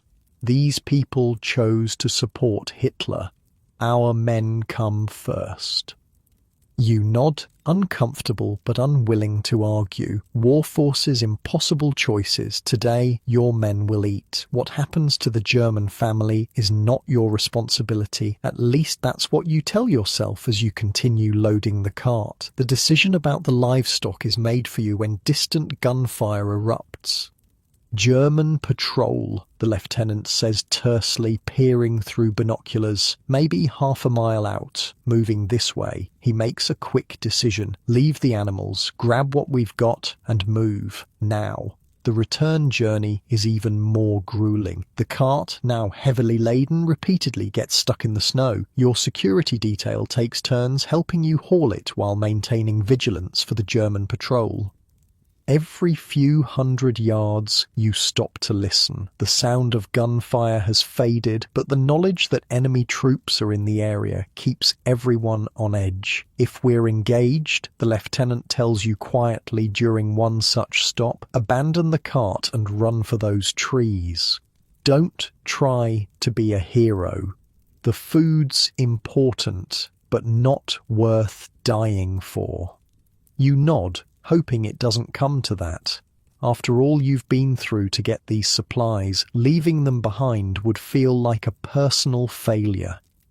The last mile back to camp is the hardest. Your muscles scream with fatigue. The cold has penetrated every layer of clothing. Your face is raw from the wind, but the sight of the Gulashkanoni's chimney in the distance gives you a second wind. We made it, you breathe as you cross into the camp perimeter. The sergeant meets you, his face lighting up at the sight of the loaded cart. Good work, he says, actually clapping you on the shoulder. This will make a big difference.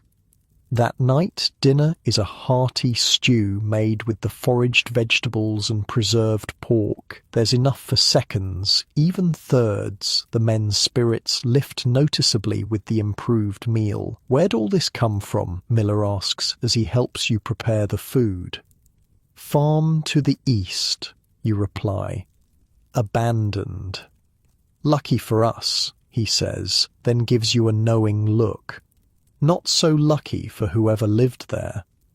You say nothing, still uncomfortable with the moral compromise, but when you see the faces of the men as they receive their full rations, their evident relief and gratitude, it's easier to justify the decision. The next morning brings fresh challenges. The temperature has dropped even further, and the water pipes have frozen despite your insulation efforts.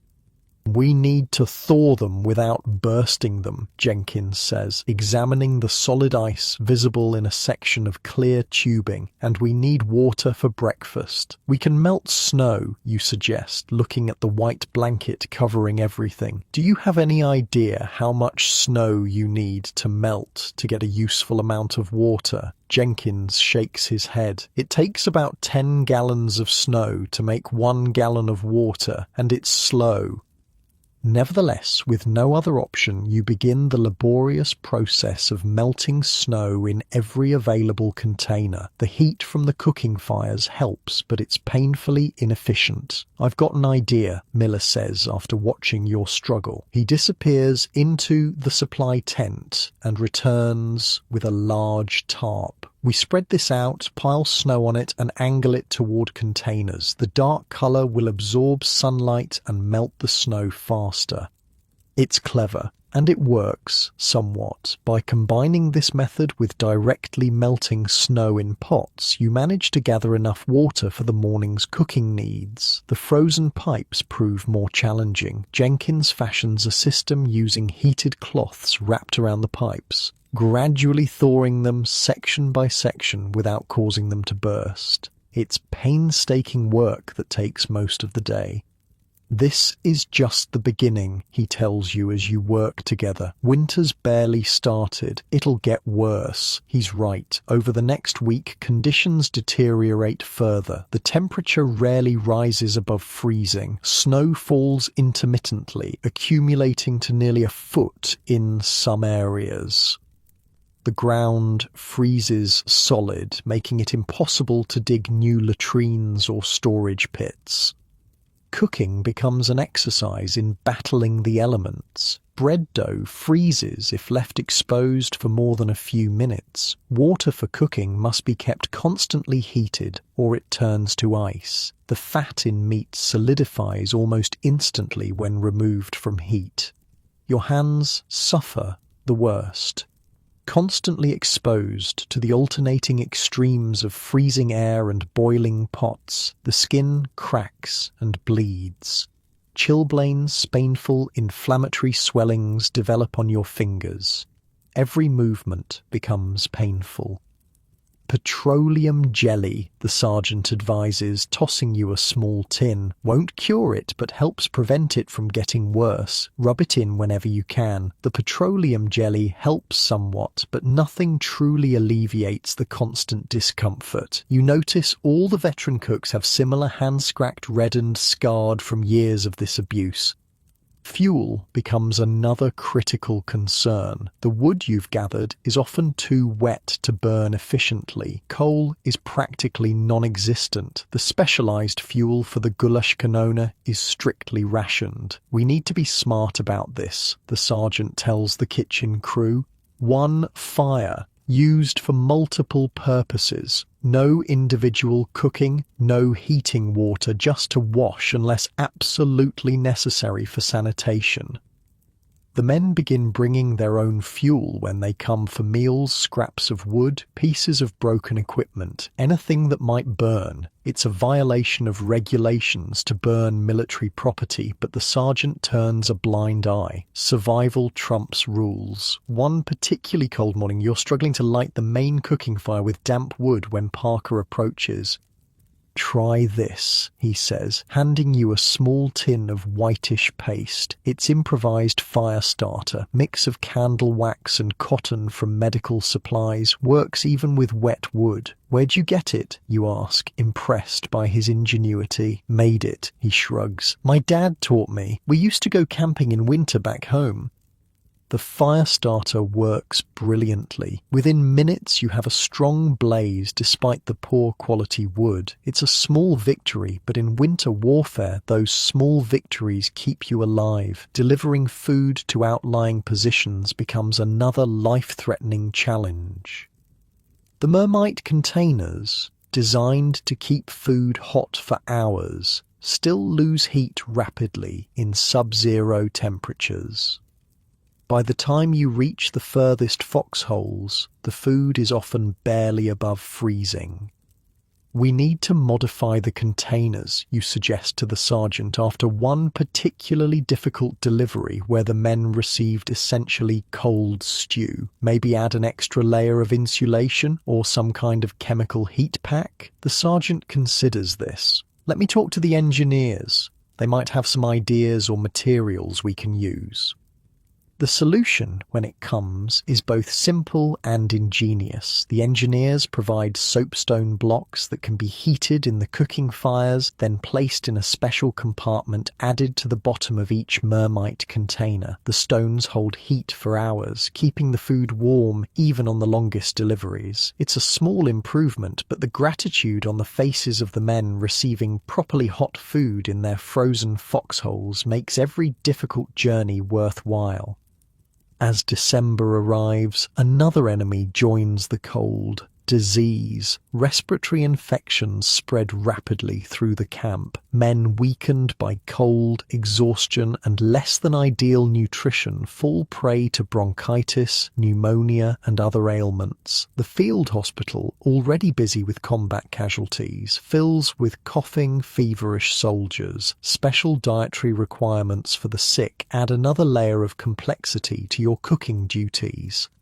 "They need liquid nutrition," the medical officer explains, providing a list of modifications: broths, thinned porridge, hot drinks with high sugar content for energy. Despite the challenges, or perhaps because of them, the kitchen crew grows closer. You share techniques for keeping warm. Take turns at the most exposed positions, watch for signs of frostbite on each other. What began as a collection of individuals thrown together by war has become something like a family. One night, as you all huddle around the dying cooking fire before turning in, Miller raises a tin cup of the day's last coffee. "To making it through another day," he says, "and to all of us crazy bastards who chose to be cooks instead of infantry. To warm food and cold nights," Jenkins adds. "To surviving winter," you contribute, raising your own cup. The coffee is weak, the night is freezing, and tomorrow will bring the same challenges all over again. But in this moment there's a sense of camaraderie that makes it all somewhat bearable. As you eventually crawl into your sleeping bag, adding your coat as an extra layer against the brutal cold, you think about how different your perception of winter has become. Before the war, winter meant Christmas, snow days, the beauty of freshly fallen snow. Now it's a deadly adversary, a force to be battled daily just to survive. Yet there's a strange pride in this struggle too. Anyone can cook in a well-supplied kitchen with modern conveniences. It takes a special kind of determination, maybe a special kind of crazy to produce meals in freezing conditions with minimal supplies and equipment. Sleep comes easier tonight, despite the cold. Your exhausted body surrenders to it quickly. Your last conscious thought is a comparison between your current situation and the warm, comfortable bed you once took for granted back home. So different from your bed right now, warm and snug, safe from the elements, with no need to worry about frozen pipes or frostbite or whether there will be enough food tomorrow, as you sink deeper into your comfortable pillows, far from the brutal winter of 1944. Remember how fortunate you are to have these simple luxuries that those field cooks could only dream about. Mail call.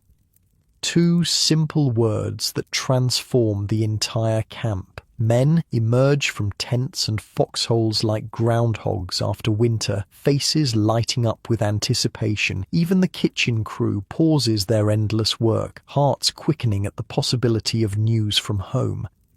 It's late December 1944. The winter has tightened its grip, but the worst enemy now isn't the cold or even the Germans. It's the creeping despair that comes with months of combat, separation from loved ones, and the looming reality that despite Allied advances, this war isn't ending anytime soon. The mail jeep, caked with mud and snow, pulls up near the field kitchen. The driver, a cheerful corporal with a Santa hat perched on his helmet, jumps out with several bags of letters and packages.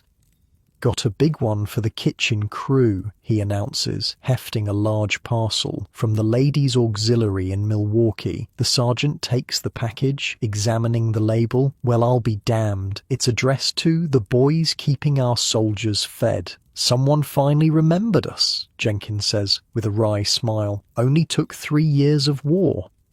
The package is opened with reverent care. Inside, homemade cookies carefully wrapped to prevent breaking. Real coffee, not the army issue stuff that tastes like burnt dirt. Small bottles of spices, chocolate bars, hand-knitted socks, and letters, dozens of them. From school children and mothers and wives, all thanking the forgotten heroes of the war. The cooks. "Dear brave army cooks," the sergeant reads aloud from one letter, his voice gruff with suppressed emotion. "My son writes that the only thing keeping him going some days is a hot meal. Thank you for taking care of my boy when I cannot." A strange silence falls over the kitchen crew. Recognition, genuine gratitude is something none of you are accustomed to receiving. "Well," the sergeant says finally, clearing his throat, "let's put this stuff to good use. Christmas is coming. Time to start planning something special." Christmas. The word hits differently here, thousands of miles from home, in the middle of war. For most men, it will be their 2nd or 3rd Christmas overseas. The homesickness, always present, becomes acute during holidays, a pain as real as any physical wound. "What can we possibly do that's special?" Miller asks. "We barely have enough for regular meals." The sergeant looks at the care package, then at the food store's meager, but recently supplemented by another foraging expedition to abandoned farms. "We get creative," he says, "just like always. But this time we're not just feeding bodies, we're feeding souls." Over the next few days, alongside regular meals, the kitchen crew begins secret preparations for a Christmas feast. Every member contributes ideas from their own family traditions. "My mum always made these potato pancakes," Miller explains, sketching the recipe from memory. Latkes. Jewish tradition. But everyone loved them. "We had ham," Jenkins offers, "glazed with brown sugar and pineapple, though I don't suppose we'll find a ham out here." "My family did tamales," Parker says, "corn husks filled with mesa and meat, steamed. My grandmother would start making them days before Christmas. You share your own tradition. Apple pie. My mother would use dried apples when fresh weren't available." The sergeant listens to all these ideas, nodding thoughtfully. "We'll take elements from each, create something new, something that represents all of us." Planning the Christmas meal becomes a welcome distraction from the grim realities of winter warfare. In stolen moments between regular duties, you experiment with recipes adapted to available ingredients. The spices from the care package prove invaluable: cinnamon, nutmeg, and cloves that can transform army rations into something resembling festive food. The sergeant arranges a special supply drop, calling in favors from contacts at division headquarters. It arrives 3 days before Christmas. A small amount of ham, real butter, canned yams, even some dried fruit. "Don't ask how I got it," he tells the awestruck kitchen crew. "Just make it count." News of the planned Christmas feast spreads through the unit. Men who had been withdrawn, battling the dangerous combination of cold, fear, and despair, suddenly have something to look forward to. The change in atmosphere is palpable. "One hot meal isn't going to win the war," Jenkins comments as you work together on bread dough infused with cinnamon and the precious raisins from the care package. "No," you agree, "but it might help some of these guys remember what they're fighting for." 2 days before Christmas, tragedy strikes. A German artillery barrage hits the adjacent company area. Casualties are high. The field hospital overflows with wounded. The mood, which had briefly lifted with the promise of Christmas, plummets. "Should we cancel the feast?" Miller asks the sergeant privately. "Doesn't seem right to celebrate with so many men down." The sergeant considers this, then shakes his head firmly. "We need it now more than ever, but we make an addition to the plan. We serve the wounded first in the field hospital. Special trays, best portions, show them they're not forgotten." On Christmas Eve, while regular evening chow is served, the kitchen crew works through the night preparing the feast. The goulash canone burns continuously, its heat a blessing against the freezing air. You rotate positions, working near the fire until you're sweating, then moving to outer tasks until the cold becomes unbearable, then back to the fire. The ham is carefully portioned to ensure every man gets at least a small taste. The canned yams are mashed with butter and the last of the sugar, then topped with crumbled cookies from the care package to simulate the candied sweet potatoes of home. Miller's potato pancakes take shape. Though without enough oil to properly fry them, they're more like seasoned potato patties. Still, the familiar scent brings a smile to his face. For dessert, you create a bread pudding using the cinnamon raisin bread, powdered milk, saved egg powder, and melted chocolate from the care package. It's not apple pie, but the warm, sweet aroma evokes the same feeling of home and comfort. By dawn on Christmas morning, exhausted but satisfied, the kitchen crew has performed something like a miracle, a holiday feast created from military rations and scavenged supplies in the middle of a war zone. "Get 2 hours sleep," the sergeant orders. "Then we start serving. Hospital first, then the lines." Those 2 hours of sleep are dreamless and deep despite the uncomfortable conditions. When you wake, it's to the sound of Christmas carols being sung somewhere in the camp-off key, but heartfelt.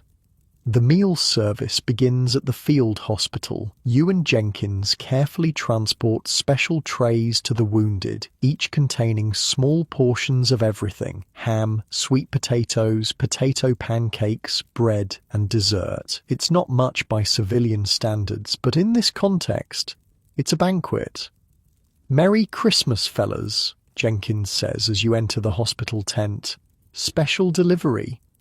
The wounded men, some bandaged, some on plasma drips, some barely conscious, react with disbelief that gradually transforms into profound gratitude. "Is that ham?" asks a soldier with his arm in a cast, his eyes widening. "Yes, sir, genuine American ham," you confirm, placing a tray on his lap.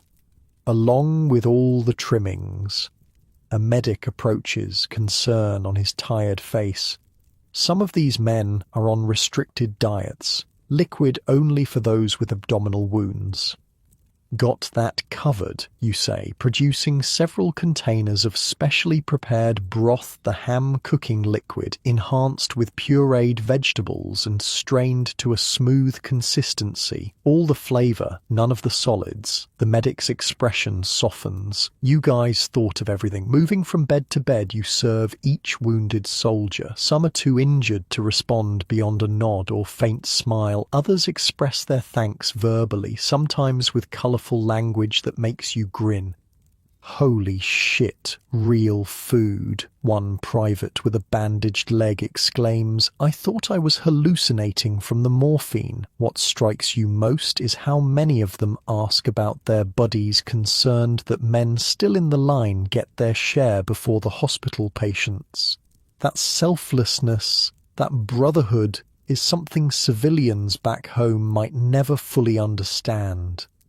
One soldier, older than most, catches your arm as you place a tray beside him. "My first Christmas away from home was in the last war," he says, his voice weak but determined. "Nobody did anything special, just another day of beans and hardtack in a trench. This," he gestures at the meal, "this matters more than you know." By the time you finish at the hospital, the main serving line is set up back at the field kitchen. Word has spread and men arrive early, forming a line that stretches through the camp despite the bitter cold. The sergeant has arranged for each man to receive his feast in stages, moving through a line with different stations for each component of the meal. This creates a sense of abundance, the illusion of choice and plenty in a situation defined by scarcity and necessity. You man the dessert station, serving your bread pudding with a drizzle of the last precious maple syrup found in the care package. The expressions on the men's faces as they receive this unexpected treat are worth every hour of sleep lost in its preparation. "Tastes like my mom's," one young private says, closing his eyes as he takes a bite. "How'd you do that?" "Magic," you reply with a wink. "And cinnamon. Lots of cinnamon."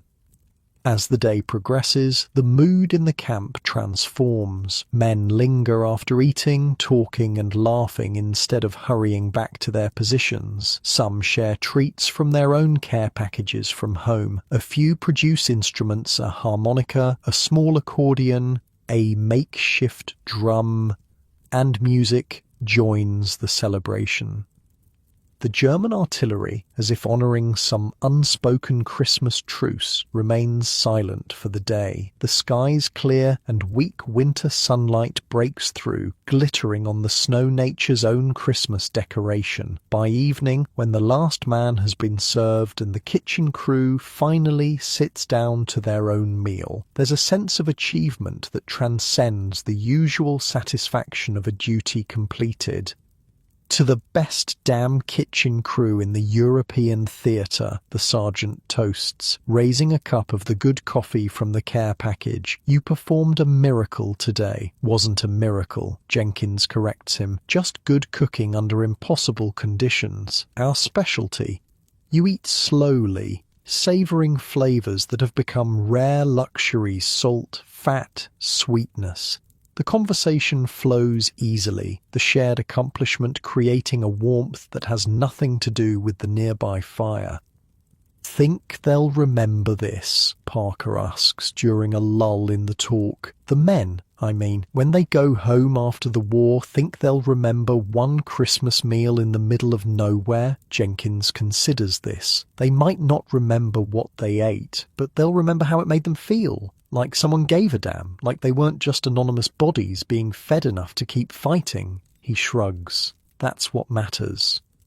The next day, the war resumes its normal rhythm. Artillery fire in the distance, patrols going out, sometimes not all returning, the cold continuing its assault on body and spirit. But something has changed, a subtle shift in the unit's collective mood. Men stand a little straighter, smiles come a little easier. The invisible weight of despair has lightened, if only slightly.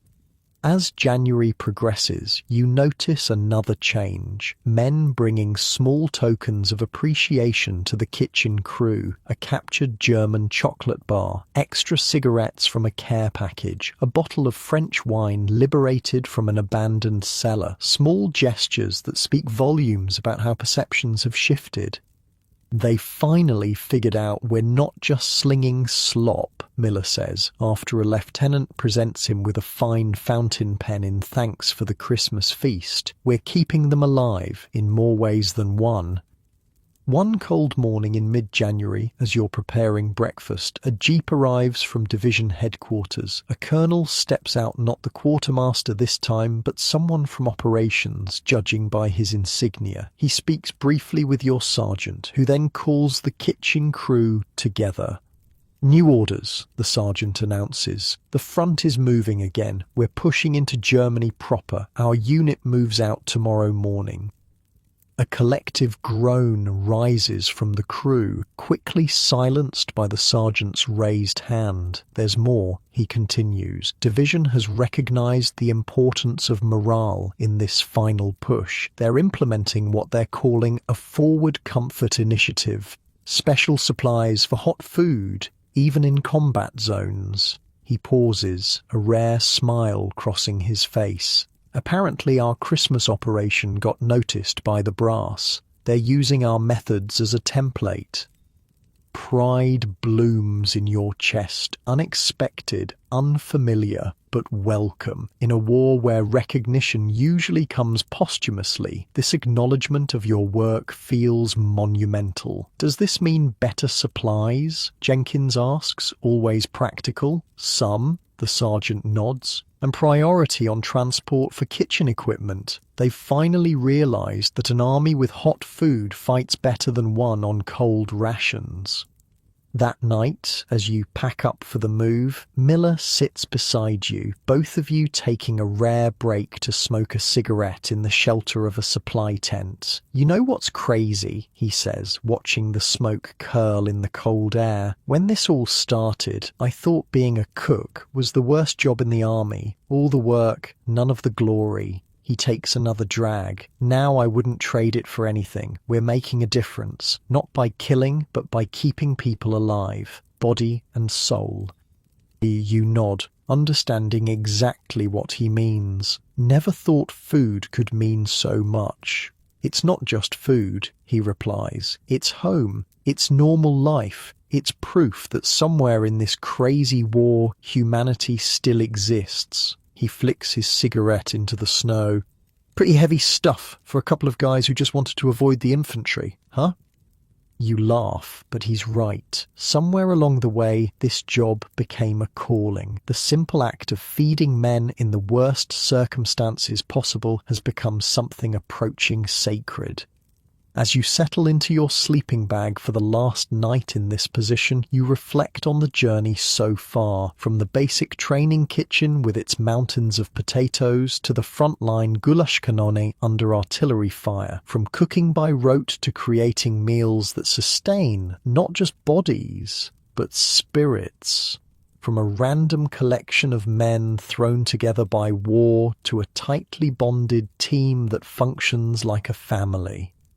Tomorrow brings a new phase of the war, new challenges, new dangers, new opportunities to prove that even in the darkest times, something as simple as a hot meal can be revolutionary. As sleep approaches, you find yourself thinking of home, not with the sharp pain of homesickness that once characterized such thoughts, but with a gentler nostalgia. You'll appreciate your mother's kitchen differently when you return. The abundance of food, the luxury of cooking without fear of artillery, the simple miracle of fresh ingredients. If you return. Because despite the improved morale, despite the recognition from headquarters, despite everything, this is still war. And war takes without asking, without discrimination, without mercy. The Rhine River stretches before you, wide and grey, in the early morning light. On the far bank lies Germany proper, the heartland of the Third Reich. The air tastes different somehow, charged with the knowledge that you're witnessing history. "Hell of a view," Jenkins says, coming to stand beside you. "Never thought I'd see it." It's March 1945. After months of brutal fighting through winter, the Allied forces have reached this crucial barrier. Engineers work frantically to construct pontoon bridges across the river, replacing those destroyed by retreating German forces.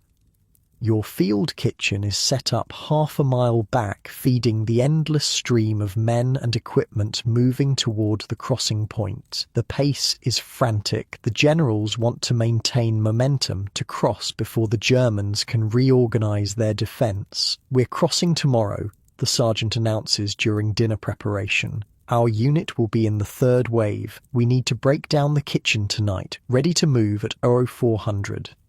"We crossing with the troops?" Miller asks, the concern evident in his voice. "The Rhine crossing is expected to meet heavy resistance." "No, we'll wait until the bridgehead is secured, then bring the kitchen across. Should be late tomorrow, assuming everything goes according to plan." Everyone knows that in war nothing ever goes according to plan. That night, as you dismantle the field kitchen, an artillery barrage opens up, the Germans targeting the assembly areas near the river. The sky lights up with explosions, the ground trembling beneath your feet. "Keep working," the sergeant orders. "We need to be ready to move no matter what." By midnight, everything is packed and loaded onto trucks. The kitchen crew gathers in a small tent, unable to sleep through the continuing bombardment. The conversation turns, as it often does before major operations, to home. "First thing I'm gonna do when I get back," Miller says, lighting a cigarette, "is ask my mother to cook me a steak. A real one, thick as my thumb, with fried potatoes and gravy. Beer," Jenkins contributes. "A cold beer that wasn't brewed in someone's helmet." "Hot bath," Parker adds. "Gonna soak until my skin wrinkles up like a raisin." "What about you?" Miller asks, turning to you. You consider the question. After all you've experienced, the simple pleasures of home seem almost unimaginable. "Sleep," you finally answer, "in a real bed with clean sheets for about a week straight." They laugh, but it's a laugh of understanding. Sleep, real, safe, comfortable sleep has become the most precious commodity in your world. At 0400, the sergeant rouses everyone. "Change of plans," he announces. "The crossing has been delayed. German resistance is heavier than expected." Through the morning, you watch as more artillery is brought up, as bombers fly overhead toward German positions, as the methodical machinery of war adjusts to the unexpected obstacle. Your kitchen remains packed, ready to move, which means you're limited to cold rations and hastily boiled coffee for the waiting troops. "They need hot food," the sergeant says, watching the men huddled in foxholes and behind vehicles, some having been in position for over 24 hours now. "We can't set up the full kitchen, but we need to do something." "What about the emergency setup?" you suggest. "The one from the manual?" The emergency field kitchen setup is designed for exactly this situation, a stripped-down version using minimal equipment that can be quickly assembled and disassembled. You've practiced it during training but never implemented it in the field. The sergeant considers this, then nods. "Do it. Use the small truck as a windbreak. Keep everything low profile." With Jenkins and Miller, you quickly unpack the essential components: a small smokeless stove, 2 medium cooking pots, basic utensils, and the lightweight insulated food containers. The setup is designed to produce 1 hot item soup, stew, or porridge in quantity. "What can we make with what we've got unpacked?" the sergeant asks. You assess the readily available supplies: canned meat, dried beans, some root vegetables, flour, salt, and a few precious spices saved from the Christmas care package. Bean and meat stew, you decide. Filling, high protein, can be stretched with flour to thicken it. "We can have it ready in 2 hours. "Do it," the sergeant orders. "I'll arrange for runners to deliver it to the forward positions." Working with practiced efficiency, you and the kitchen crew prepare the emergency meal. The small stove is harder to regulate than the goulash kanone, requiring constant attention to prevent the stew from burning. Without proper ventilation, the smoke makes your eyes water despite the stove's smokeless design. As you cook, the artillery duel intensifies. German shells fall closer to your position. The ground shakes continuously. Twice you have to pause to take cover when incoming fire becomes too close for comfort. They've spotted the crossing point, Jenkins says grimly after a particularly close explosion. They're walking their fire up and down the bank. Despite the danger, you continue cooking. The stew takes shape rich, thick, aromatic with the careful addition of spices. It's not fancy, but it will provide the energy and comfort the men need before crossing into the teeth of German defences. The runners arrive just as the stew is ready, young privates who will carry insulated containers to the waiting troops. They look nervous, aware that their mission will take them through areas being actively targeted by German artillery. Keep low, move fast, the sergeant instructs them. This food might be the last hot meal these men get for days. As the runners depart, laden with the precious cargo, you feel the familiar mix of pride and concern. Pride in providing sustenance under impossible conditions. Concern for the men who will risk their lives to deliver it, and for those who wait to receive it. Now we wait, the sergeant says, and stay ready to move. The waiting is perhaps the hardest part. Hours pass as reports filter back, the bridgehead established but under heavy counterattack, casualties mounting, the situation fluid. Your unit remains in reserve, ready to cross once the area is secured. Night falls, bringing no respite from the artillery or the tension. Sleep comes in brief snatches, interrupted by explosions or urgent updates. The kitchen remains packed, limiting you to providing only the most basic sustenance. Dawn breaks on the second day of the crossing operation. The sergeant gathers the kitchen crew with news. We're crossing today, he announces. The engineers have a bridge that's holding. Our unit moves in 2 hours. The crossing itself is a nightmare etched into your memory forever. The pontoon bridge sways under the weight of vehicles. German artillery continues to target the area, shells splashing into the water perilously close to the structure. Luftwaffe planes appear suddenly, strafing the exposed crossing before Allied fighters drive them off.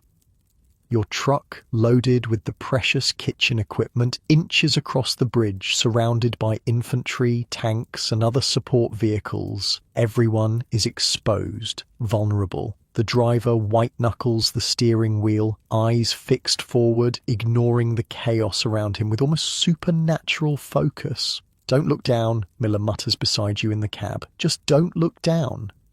Of course, you immediately look down at the dark water churning below, at the bodies floating downstream, at the partially submerged vehicles from previous failed crossing attempts. The war has never felt more immediate, more terrifying than in this moment of perfect vulnerability.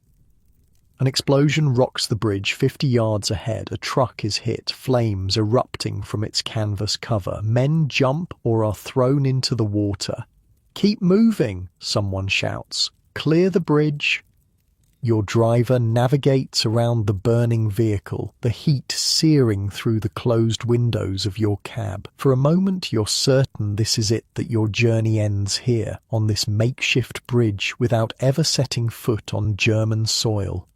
Then you're past the wreckage, the truck picking up speed as it reaches the far bank, German soil beneath your wheels. The driver doesn't stop, continuing inland away from the exposed riverbank. Only when you've reached a small copse of trees about a mile from the river does he finally pull over, his hands shaking as he cuts the engine. "Made it," he breathes, seeming surprised by this fact. "We actually made it." The rest of the kitchen crew arrives in stages, the sergeant in a jeep, Jenkins and Parker in another truck, the remaining equipment in a third. By some miracle, everything and everyone has made it across intact. "Set up here," the sergeant orders once everyone has arrived. The line companies are moving forward, but they'll need resupply by evening. "I want hot food ready." The routine of setting up the field kitchen provides a welcome distraction from the lingering terror of the crossing. The familiar tasks ground you in the present, unloading equipment, assembling the goulash cannone, organizing supplies, starting fires. By mid-afternoon, the kitchen is operational, a small miracle of logistics and determination. The menu is simple but substantial: beef stew with root vegetables, bread baked in the goulash cannone's oven, and coffee. After days of cold rations, it will taste like a feast to the men on the line. As evening approaches, the sounds of combat grow more distant, a good sign that the advance is proceeding. The first groups of men begin to rotate back for food, their faces grimy with dirt and smoke, their eyes holding the vacant look that comes from too much combat in too short a time. "How's it going up there?" you ask a sergeant from one of the line companies as you serve him. "We're pushing them back," he replies, his voice hoarse from shouting orders. "But they're making us pay for every inch. Snipers, booby traps, the works." He looks down at the steaming food in his mess kit. "This is the first time I've stopped moving since we crossed. Thanks."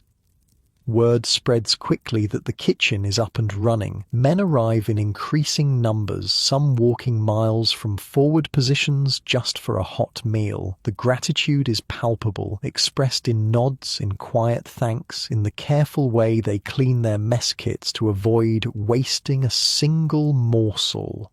That night, as the kitchen crew finally sits down to their own meal, the sergeant shares the latest news. "We've advanced 12 miles since crossing," he says. "Resistance is stiffening, but the momentum is with us. Command says we're seeing the beginning of the end." "They've been saying that since D-Day," Jenkins remarks dryly. "This time it might be true," the sergeant replies. "The Germans are running out of men, equipment, everything. Intelligence says they're drafting old men and boys now." The thought of the war potentially ending, of going home, feels almost as unreal as the thought of being here once did. You've been a soldier, a cook, for so long that civilian life seems like a distant dream. "What happens to us?" Parker asks. "After, I mean, if it really ends soon." The sergeant shrugs. "Occupation duty, probably. Someone's going to have to feed the occupation forces." The conversation turns to the future, to plans and hopes long suppressed by the immediate demands of survival. It's cautious talk. No one wants to tempt fate by being too optimistic, but it's the first time such discussions have felt anything but futile fantasy. The next morning brings new orders. The front has moved again, pushing deeper into Germany. Your unit needs to follow, maintaining the critical supply line. "Pack up," the sergeant orders. "We move in 1 hour." And so it goes, day after day, week after week. The field kitchen becomes a mobile operation, setting up for a day or two before moving forward again. The advance is steady now, the German resistance increasingly disorganized, though still sporadically fierce. Towns and villages fall, some abandoned, others defended fanatically. The terrain changes from the flatlands near the Rhine to rolling hills, forests, small mountains. Each new location presents different challenges for setting up the field kitchen, different local resources to potentially utilize. Food supplies become erratic as the supply lines stretch and German resistance targets the routes. You become expert at foraging, finding abandoned farms, requisitioning from German civilians, always with receipts for future reimbursement as per regulations, utilizing wild plants when necessary. "Never thought I'd be cooking dandelion greens and nettles," Miller comments, as you prepare a soup using these foraged ingredients to supplement the dwindling meat ration. "My mother would be horrified." "Your mother never had to feed an army on the move with no supply convoy for 3 days, Jenkins replies. "You use what you've got." What you've got becomes increasingly creative. German potato sellers yield their treasures. Abandoned chickens provide eggs and occasionally meat. Wild mushrooms carefully identified using a manual Jenkins Carissad flavor to otherwise bland dishes. Even German military rations captured in quantity during the advance are repurposed and improved upon. In mid-April, your unit pauses outside a small German town that has offered token resistance before surrendering. The spring weather has turned surprisingly warm, a welcome change after the brutal winter. As you set up the kitchen in a meadow blooming with early flowers, news arrives that transforms everything. President Roosevelt has died. The information ripples through the camp, creating a strange, subdued atmosphere. For many of the men, Roosevelt has been the only president they've ever known. His voice on the radio, his leadership through depression and war has been a constant in their lives. "We'll need to do something," the sergeant says quietly. "Something to mark it, to let the men mourn." That night, you prepare a special meal, not a feast like Christmas, but something carefully crafted to provide comfort. A simple beef stew, rich with vegetables, fresh bread, the yeast given extra time to rise, creating a perfect texture. And for dessert, a bread pudding similar to the one from Christmas, this time flavored with foraged berries that stain it a deep purple. The men eat in unusual silence, processing their grief. Many speak of home, of what Roosevelt meant to their families during the Depression. Some worry about the war. Will this change things? Will the new President Truman have the same resolve? "Nothing changes for us," the sergeant tells the kitchen crew as you clean up after the meal. "We keep doing our job, one meal at a time." One meal at a time. The mantra that has carried you through the worst of the war continues to guide you through these final, uncertain days. 2 weeks later, cooking breakfast on a misty German morning, you hear a sound that stops everyone in their tracks, cheering. Not isolated shouts, but a wave of human voices expressing pure joy, rolling through the camp from east to west. A jeep roars up to the field kitchen, a lieutenant standing in the passenger seat, his face alight with excitement. "It's over," he shouts. "Hitler's dead, Berlin has fallen, the Germans are surrendering." For a moment, no one moves. The news is too massive, too long-awaited to immediately process. Then Jenkins drops a pot, the clatter breaking the spell, and the kitchen crew erupts in celebration. Embracing, shouting, some weeping openly. The sergeant, always proper, always in control, actually picks up Parker and spins him around before setting him down, both men laughing like children. "Is it really over?" Miller asks, his voice small, almost afraid to believe it. "The fighting here is," the lieutenant confirms. "There might be pockets of resistance, and the war in the Pacific continues, but here, in Europe, it's done." The impact of his words sinks in slowly. Done. After years of danger, deprivation, fear, loss, done. "What do we do now?" you ask the sergeant when the initial celebration subsides. He looks around at the half-prepared breakfast, at the men still celebrating throughout the camp, and makes a decision that surprises everyone. "We cook," he says, "but not breakfast. We prepare a victory feast, the best meal possible with whatever we have. Every man deserves to celebrate this day with a full belly." The victory meal becomes your finest hour as a field cook. With limited supplies but unlimited motivation, you and the kitchen crew create a multi-course celebration that stretches through the day and into evening. The centerpiece is a roasted pig acquired from a local farmer in exchange for coffee and cigarettes, prepared in a pit dug into the ground and lined with stones, covered with earth and allowed to slow cook for hours. The meat, when finally unearthed, falls from the bone, succulent and smoky. Side dishes appear as if by magic: potatoes mashed with garlic, wild greens sautéed with bacon, bread baked fresh in batches throughout the day. For dessert, a cobbler made with canned peaches, hoarded for a special occasion, topped with a sweet crumble of crushed cookies and the last of the sugar ration.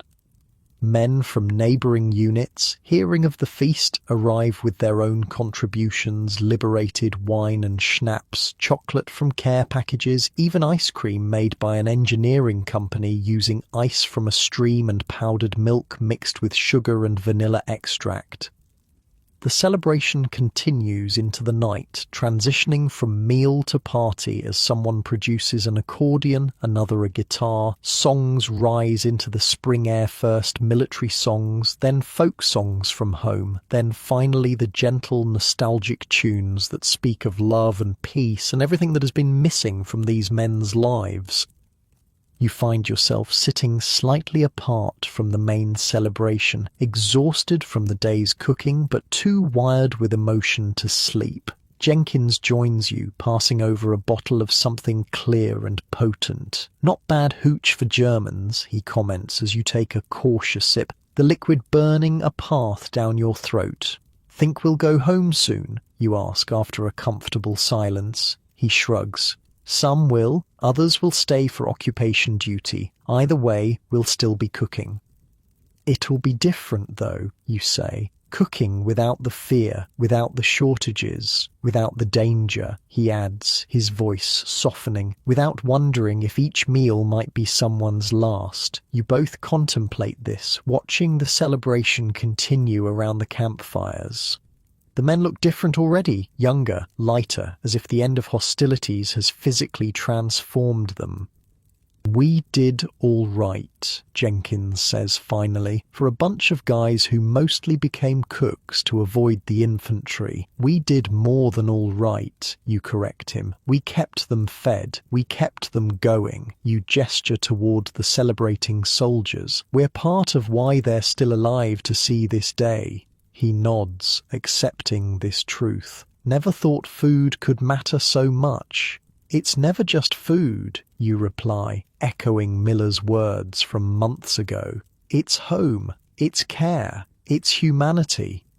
Jenkins raises the bottle in a toast to field cooks, the unsung heroes of this whole damn war. "To survival," you add, clinking your cup against the bottle, "one meal at a time." In the days that follow, the rhythm of military life continues, but with a crucial difference: the absence of fear. No more artillery to dodge while peeling potatoes, no more snipers to worry about while delivering food to forward positions, no more constant vigilance against attack.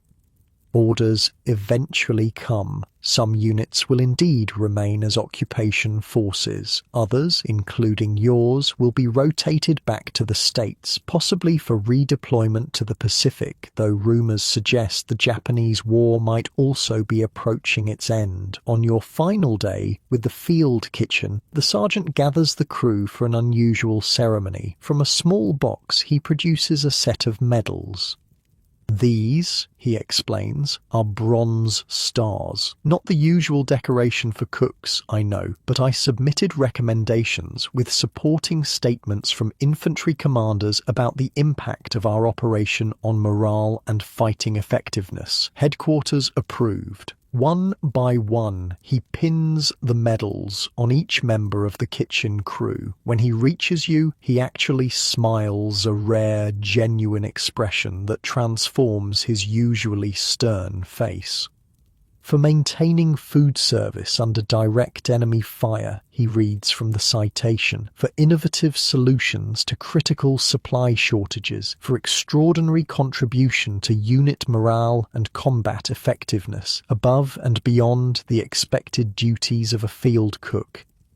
The weight of the medal on your chest feels strange, unexpected. Cooks don't usually get recognition, let alone decorations. The moment crystallizes everything you've experienced, all the danger, hardship, and unexpected pride of your war service. Later, as you pack your personal gear for the journey home, Miller sits on his cot across from yours, also packing. "What will you do?" he asks. after, when we're really done with all this? You consider the question. Before the war, cooking was just a job, something you did for money. Now it's different. Now you understand food as something powerful, essential, almost sacred in its ability to sustain both body and spirit. Open a restaurant, maybe, you answer, surprising yourself with the certainty of it. Something simple, good food made with care, nothing fancy. I'd eat there, Miller grins, as long as you don't serve powdered eggs or K-rations. Deal, you laugh. No K-rations, ever again. The journey home is long by truck to the coast, by ship across the Atlantic, by train across America. Throughout, you continue your duties as a cook, though the circumstances grow increasingly luxurious compared to the frontline conditions you've become accustomed to.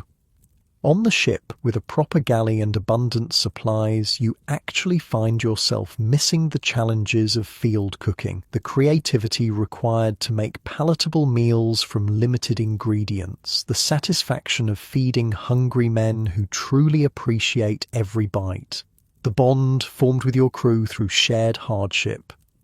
When you finally arrive home, stepping off the train in your uniform with campaign ribbons and the unexpected bronze star, your family is waiting. The embraces, the tears, the barrage of questions. It's overwhelming after so long in the structured environment of military life.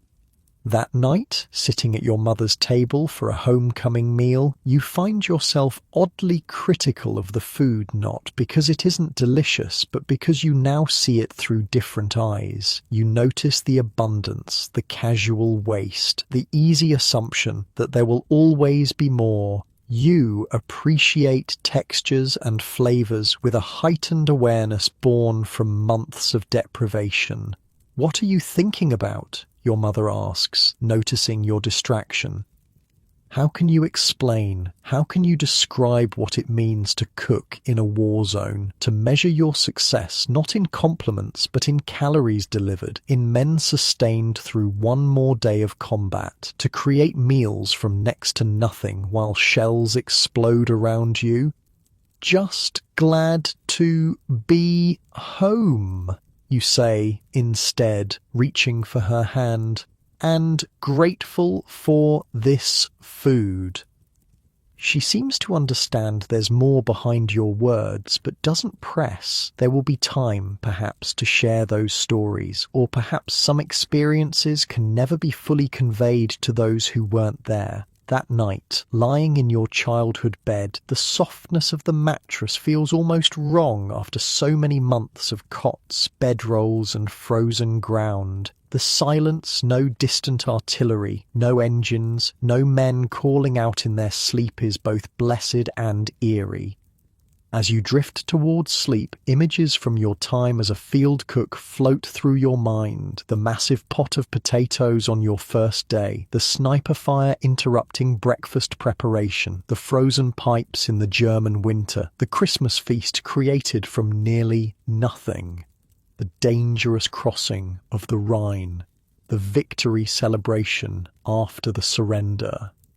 The memories aren't organised by battles or campaigns as they might be for combat soldiers, but by meals, by the triumphant sustenance provided against all odds, by the small victories of keeping men fed so they could win the larger war, one meal at a time. You survived as a field cook in World War II. More than survived, you discovered a calling, a purpose that transcended mere duty. In the crucible of war, in the most challenging cooking environment imaginable, you found what food truly means. Not just sustenance, but comfort, connection, humanity. Sleep comes easily now, in your safe and comfortable bed, so different from the dangerous, uncomfortable conditions you endured. As you sink deeper into peaceful rest, remember that sometimes the most crucial battles aren't fought with weapons, but with the simple, powerful act of feeding those who need it most.